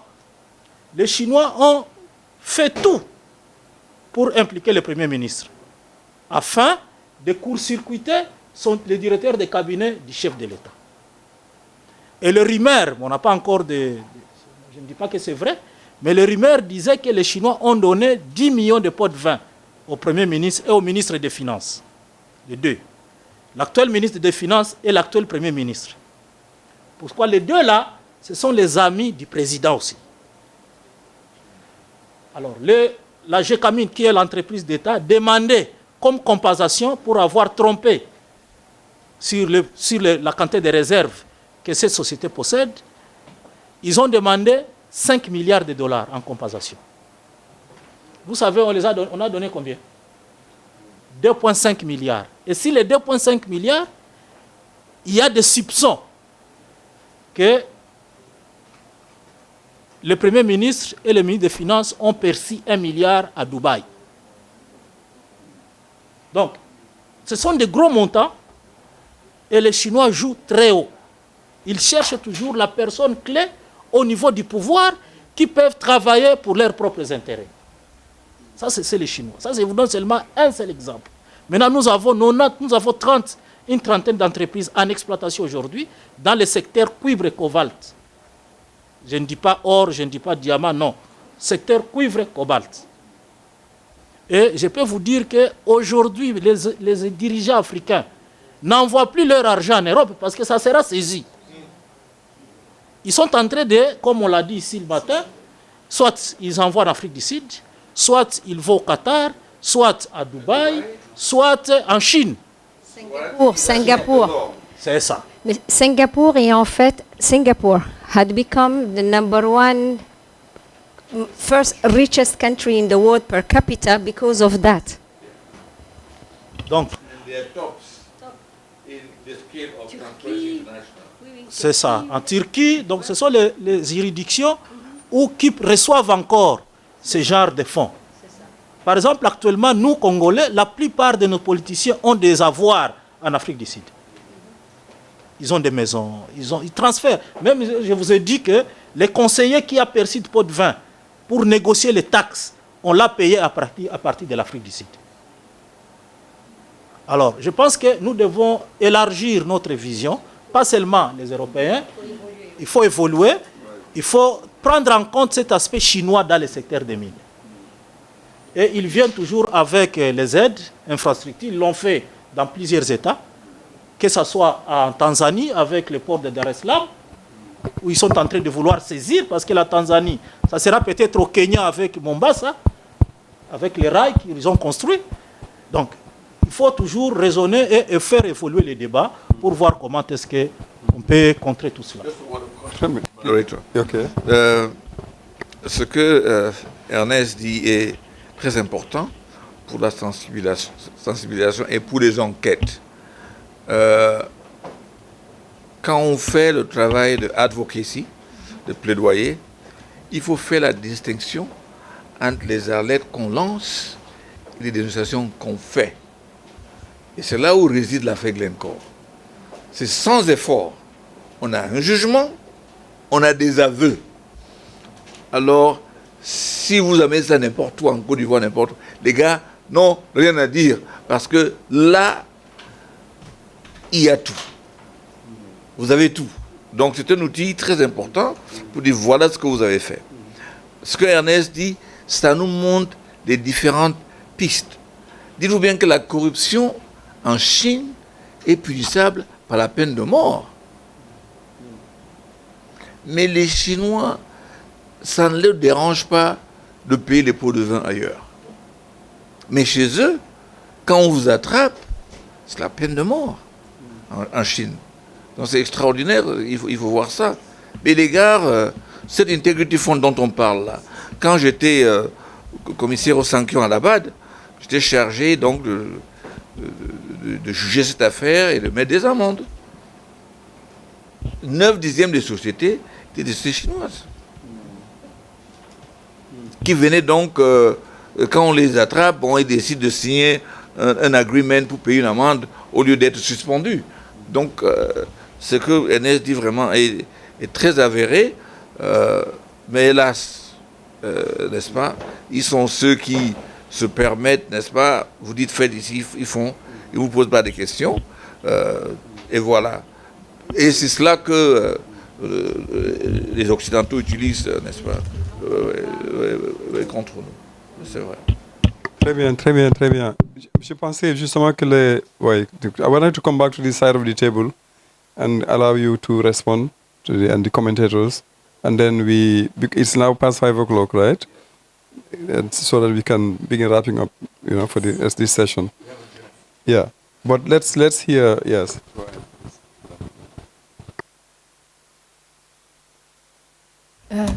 Thank you so much.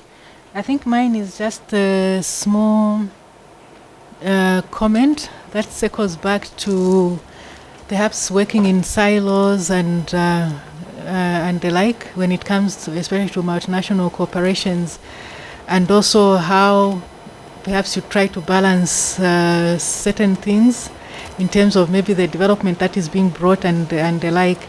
And I say this because with respect to the African Union Convention on Preventing and Combating Corruption, the board is supposed to be analyzing the conduct of these multinationals and then disseminating such information. The African Development Bank, I think Barrister Muna has just indicated that they also have some sort of sanctions regime and all that. So in such a scenario, I think there should be some sort of mechanism that brings us together to sort of look at these companies, the ones that are earmarked for blacklisting and the like, so that then together we can come up with, perhaps some awareness campaign. But again, even though you come up with that awareness campaign, if the leadership on the continent is sort of accommodative of such, practices and all that, it becomes a bit of a challenge. So I think we need to think more outside the box, how exactly we can help the continent and all that. I like his idea that he was giving to Palu, that they should do the mapping of the different companies and all that.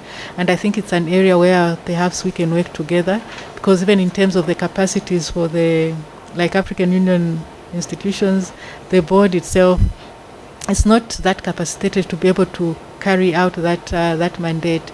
But if we are cooperating with other like-minded institutions, I think it can help matters a great deal. So I just wanted to give that comment. Thank you. Don? Very quickly, and again tying back to the challenge that Brahim gave us as the continent's lawyer, and the complaint that he made, which we accept with all humility. We struggle to cover the entire continent. We've got a budget of less than $1 million, 99% of which come from foreign donors, especially from the US. And that's very little. We've got a total staff, everybody, including the cleaner, of less than 13. There are some things we have done successfully in Francophone Africa. Even just yesterday, we persuaded the Economic, Social and Cultural Council of the African Union to co-host with us a Solidarity with Senegal meeting to listen to Senegalese activists on the situation in the country right now and to take the messages directly to various parts of the AU. So we do try, but we appreciate that it is not enough. It is not yet good enough. So we promise to continuously try to do better. Also to appreciate that part of what creates this disparity is differences that we have in Anglophone Africa, Francophone Africa, Lusophone Africa, and Arab-speaking Africa, many of which we did not create. For instance, differences in legal systems and legal traditions.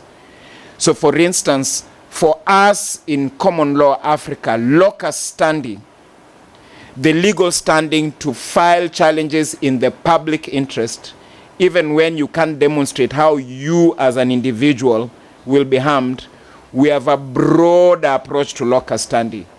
So it is easier for activists coming from common law countries to do this kind of daring work and to get people to support them to do this kind of daring work.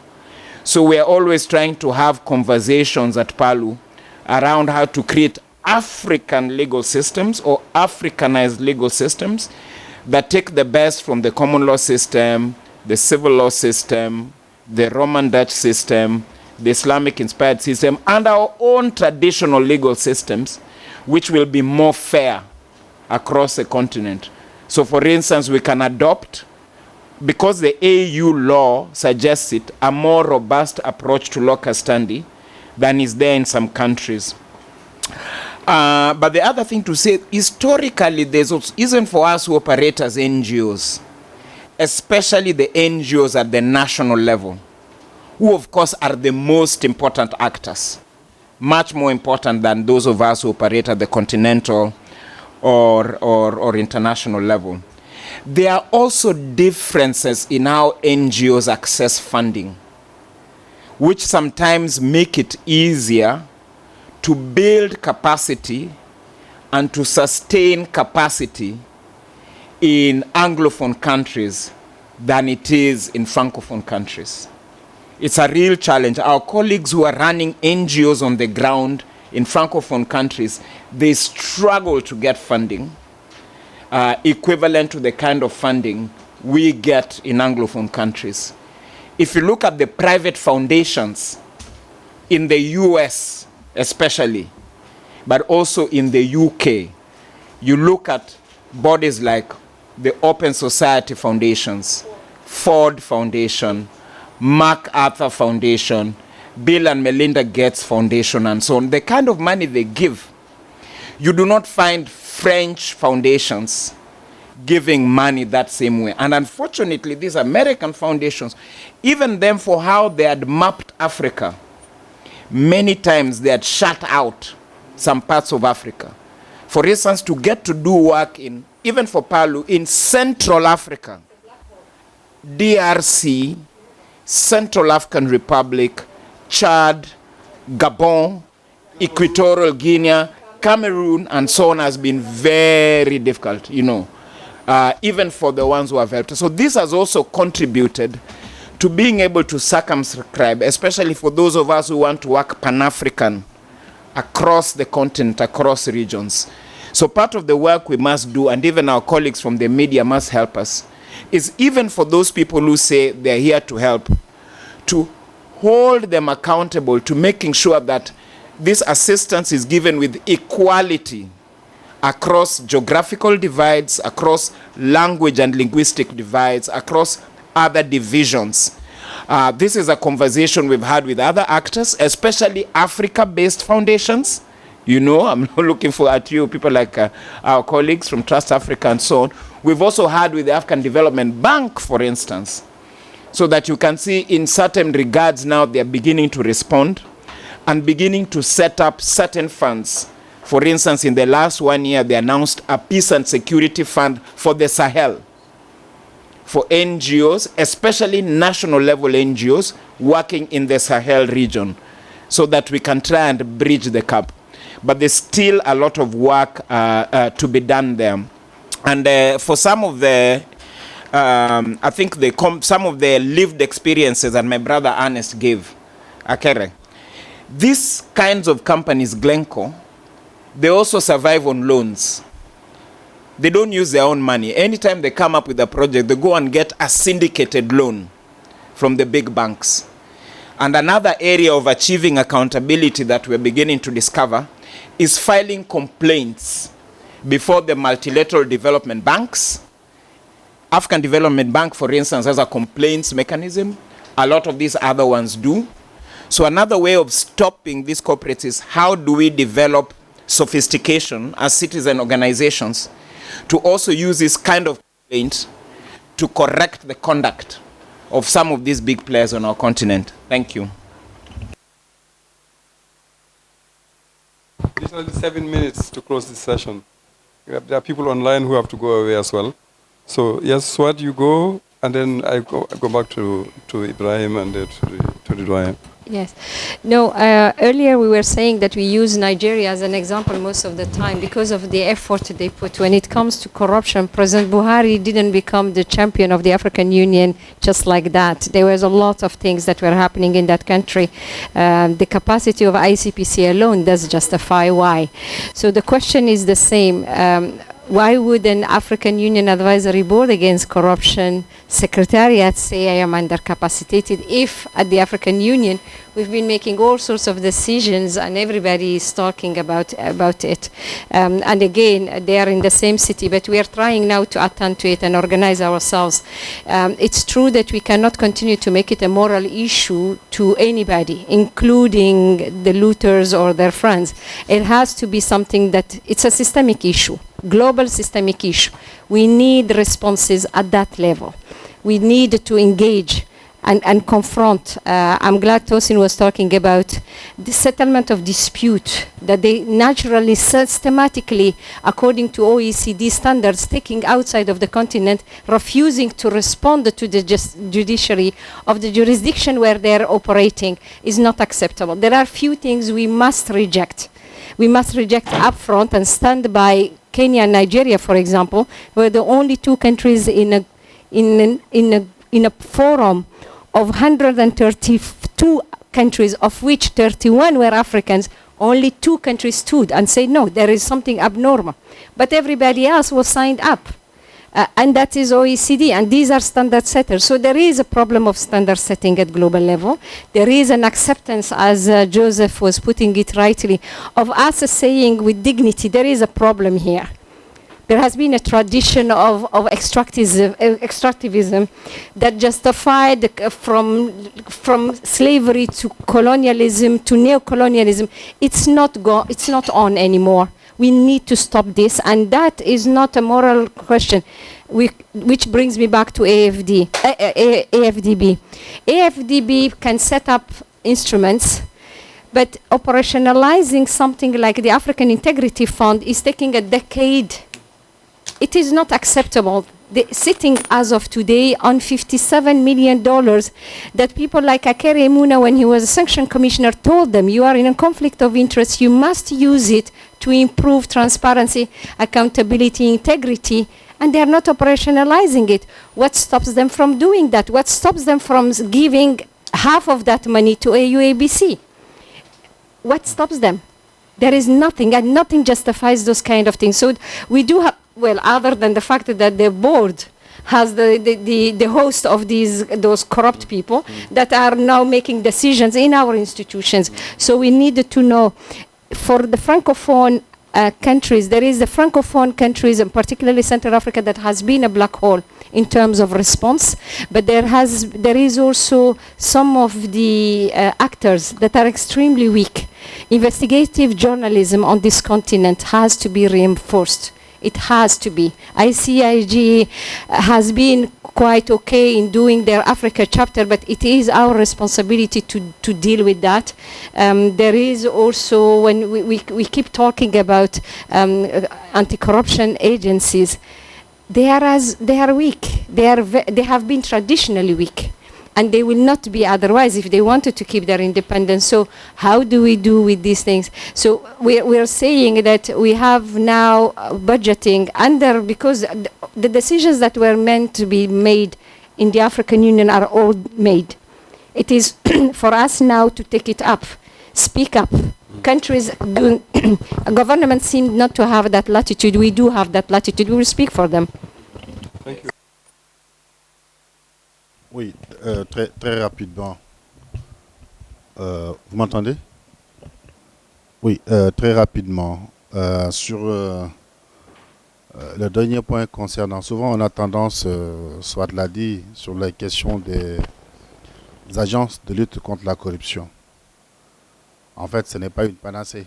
Ce n'est pas parce qu'un pays a une agence de lutte contre la corruption que cette agence, même s'il est forte, mais cette agence est forte, mais comme l'a constaté Souad, la plupart des agences qu'on a en Afrique, c'est des agences très faibles qui n'ont pas les prérogatives nécessaires pour faire le travail qu'on leur demande.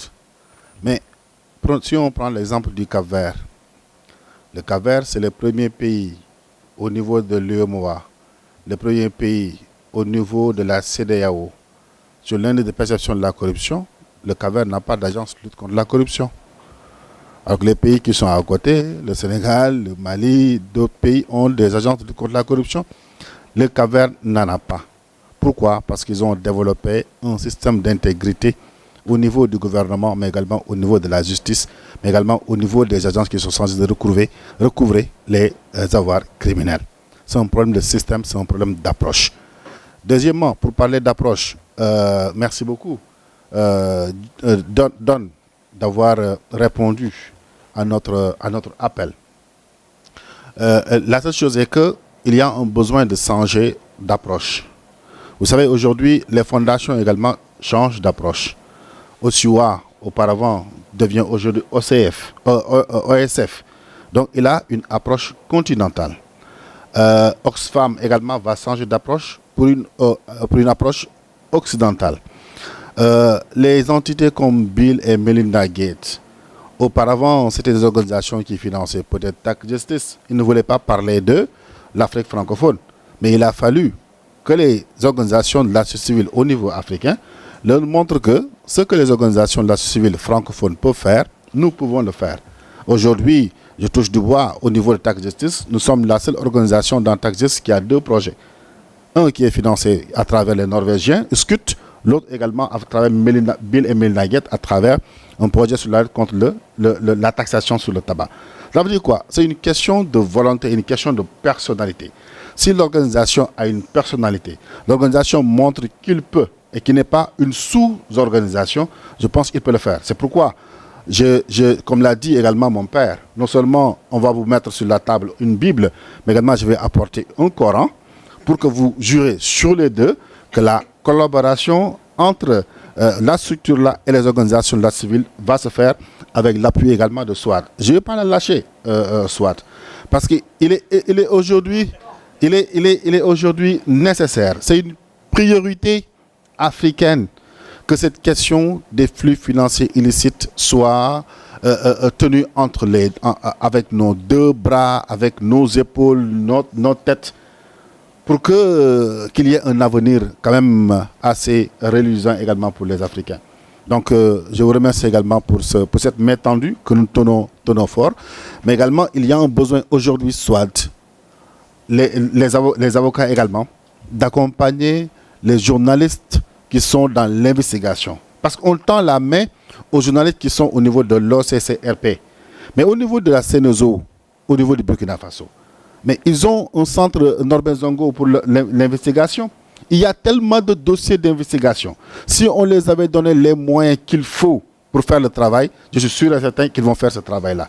Mais peut-être ils ne se font pas trop connaître, mais il y a un besoin aujourd'hui, en tout cas, de les tendre également la perche pour qu'ils fassent le travail nécessaire d'investigation. Je pense qu'on aura des milliers de glencorps si on arrivait également à renforcer leurs capacités.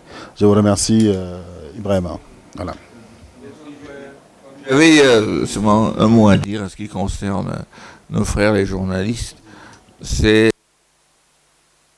la démocratie et les luttes internes dans nos pays a mis leur métier dans une situation assez délicate. Moi, je parlerai rien que de mon pays. Peut-être ça se passe ailleurs, où chacun a son journaliste, n'est-ce pas? Et tu payes, you pay as you go. Tu payes, on parle de toi. Tu payes et tu parles de ton adversaire. Donc, je sais qu'il doit vivre, mais je pense qu'honnêtement, il faudrait qu'on fasse la différence. Vous ne pouvez pas faire une conférence de presse au Cameroun sur un... Moi, je paye des billets d'avion, je vais à New York, je cherche des informations sur mes fonds propres. Alors, tu amènes tout ça. Si je dis à Paul, organise-nous une conférence de presse, les gars viennent, ils disent, bon, écoute, est-ce qu'on a des per diem? Et vous voyez, je dis seulement cela. Je pense que, certes, il y a des sacrifices à faire et chacun doit le faire à son niveau. C'est à son niveau. Donc, il faudrait qu'on y réfléchisse. Il faudrait qu'on y réfléchisse et les politiques et autres commencent à être habitués. Tu vas à gauche, tu payes, on écrit contre moi. Je vais à droite, on écrit contre toi. Et voilà, c'est match nul. Bon, mais je dis ça parce que qui aime bien châtie bien. Et pour qu'on se comprenne qu'il faudrait qu'il y ait un sursaut, que bon, on peut faire ces jeux-là, mais en ce qui concerne certains secteurs, il faudrait qu'on soit répertorié comme des gens qui font des vrais sacrifices. Des vrais sacrifices. Bon, vous avez peut-être suivi l'affaire du journaliste qui a été assassiné au Cameroun, Zogo. Bon, j'étais à sa radio, il a fait un travail d'enquête, mais en amont, il a publié des choses contre ceci ou contre cela qui font de sorte que, bon, là, il y a cela, il y a ce problème qui gêne. Donc, je pense que de votre côté aussi, sachons faire la part des choses. Il y a des secteurs, n'est-ce pas, qu'on doit dire, qu'on doit exclure de ce champ-là. On sait que c'est un travail citoyen qu'il faut faire pour le bonheur du pays. Hein. Il faudrait... les chiens ne se mangent pas entre eux, comme on dit. Hein. Merci infiniment. Look, this has been really great. Just want to say a few things before we close the session. First of all, we've spoken about many things. We start off with Glencore, emblematic case, Glencore. Okay, there's a lot. We could have spent the whole day and tomorrow talking about Glencore. We won't finish this. Okay, but Glencore, as the example of the Chinese company shows, is not the only one. There are so many others. And actually, all multinational companies have the tendency of misbehaving. They all misbehave. All the multinational companies, generally misbehave. So what we need is to have in place systems and structures and protective measures and governments that are serious enough and people are capable of watching. That is the first point. Second point, we talked about, he just finished on the journalists. He spoke about lawyers, We should bring the researchers into this conversation. Some of it is beyond what an investigative journalist needs to do, because we need to understand why people indulge in certain practices. What are the issues in our society that are also making it possible for these things to happen? For things to go so bad as you have journalism of pay-as-you-go journalism. This is a serious crisis. It just shows the depth of the crisis. It's a moral crisis. It's a crisis of values. So there are a lot of other issues that we should be thinking about. Third thing I want to say is there are capacity issues, real capacity issues. To be able to read, I think some people said it, to be able to read a contract and say whether you are making a good deal or not. We're not even sure whether the people who are negotiating for us in these international negotiations or negotiating with the multinational companies are able to really, or they don't have, the companies have they have battalions and battalions of specialists of all kinds to craft the things in the way they want. So there's a real capacity issue here. Something that Thabo Mbeki said once here in 2018, he was speaking at the Constitutional General Assembly, that they had succeeded in getting the Chinese government, when he was president, to give them copies of all the contracts they were signing with African governments, so that they would look to see whether these Chinese are being fair to these people or not. So I think we have to find a way at the regional level, at different levels, of making sure that some people, there's a mechanism for checking what is happening, what people are signing up to, and that definitely you guys should be taking the lead in that. So I think there's something to put in place to make sure that, publish what you pay is one thing, but by the time you publish what you pay, the damage is already done because the contracts have already been signed. So something should be in place to enable us to know what people are signing up to. Of course, most of the time it's in a secret. The deals are secret. They are signed far away from the countries in Dubai and elsewhere. This is all documented, but there must be a way of getting to the thing before it happens. And I think that's something that's very important. And secondly, capacity building is very important for the journalists to be able to know actually what to look for and how to look for them and to report on them adequately. For civil society, for the NGOs, for a lot of other people. The third point. I think, Swad, you raised this issue. What is it that we should be looking at? What should we be worried about? The amounts may be impressive. They may be, if you say 1 million, 2 million, 10 million, even 30 million, even 100 million may look like big money. In the bigger scheme of things, in terms of what our countries are losing or what are they out to lose, is peanuts. So I think we should keep our eyes on the most essential things, and we shouldn't lose sight. Everything is important. Even 1 million is important. We shouldn't lose it. But we shouldn't lose sight of the most essential things that are happening. That are material, it's about the money, it's about all the looting that is going on, the bleeding that is continuing. It's also about the dignity issues that have been identified and all the different ways in which people have been humiliated, our countries have been trivialized and subjected to a lot of indignities. Final point, I think we will begin making headway by staying together, keeping the continued conversation going. We need strong intra-African cooperation. It's beyond what one can do at the level of your own company or your own organization. At the level of every country, people should come together, create platforms and mechanisms for doing this. At the sub-regional level, at the continental level, interacting with the regional organizations and sub-regional organizations. That is at the African level. We need to be together. We need to combine the different forces and strengths that we have. Everybody bringing what they can. The researchers, the think tanks, the advocates, everybody, and the lawyers. But it also is not possible for us to make headway in this thing without international solidarity. Right? You can't possibly stop the bleeding by just looking at what is going on the continent. We need international, serious international, even if it is wounded, even if it is ampan, en fait. But international solidarity is necessary for the repatriation of resources. We haven't spent much time talking about it. Kappa is not only about, as has been demonstrated at the beginning, what Glencore is doing on the continent is also about bringing back what has been, taken away, and then knowing how to use them when the resources are brought back. And what is out there, for it to come back, you need solidarity. You need the civil societies of the North and of progressive forces, let me say, whatever they are, elsewhere. Otherwise, it will be difficult. We cannot fight this struggle sitting in Dhaka and Kinshasa and Nairobi and elsewhere and think we can bring back the money that is in the Cayman Islands and that is in Delaware and elsewhere. It won't happen. You need pressure put on the governments of those places and on the multinational companies at their own levels, which is why at some point the solidarity mechanism that exists within the companies themselves. The companies get people to work for them here and work for them elsewhere in Europe. And so that intra-company solidarity is important. International solidarity is important. I think it's one thing that we should maybe pay great attention to also as we go forward. Voilà. Thank you everybody for your attention. Merci à tous. Ça a été intéressant, ça a été enrichissant. J'ai appris beaucoup.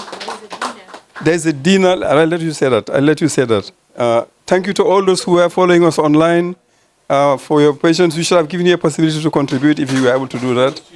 Yeah, but thank you all so much. And thank you, Doyen, merci beaucoup. Vous nous avez donné beaucoup d'éléments et les commentateurs ont fait vraiment un travail extraordinaire aussi pour enrichir le débat. Et merci à tout le monde.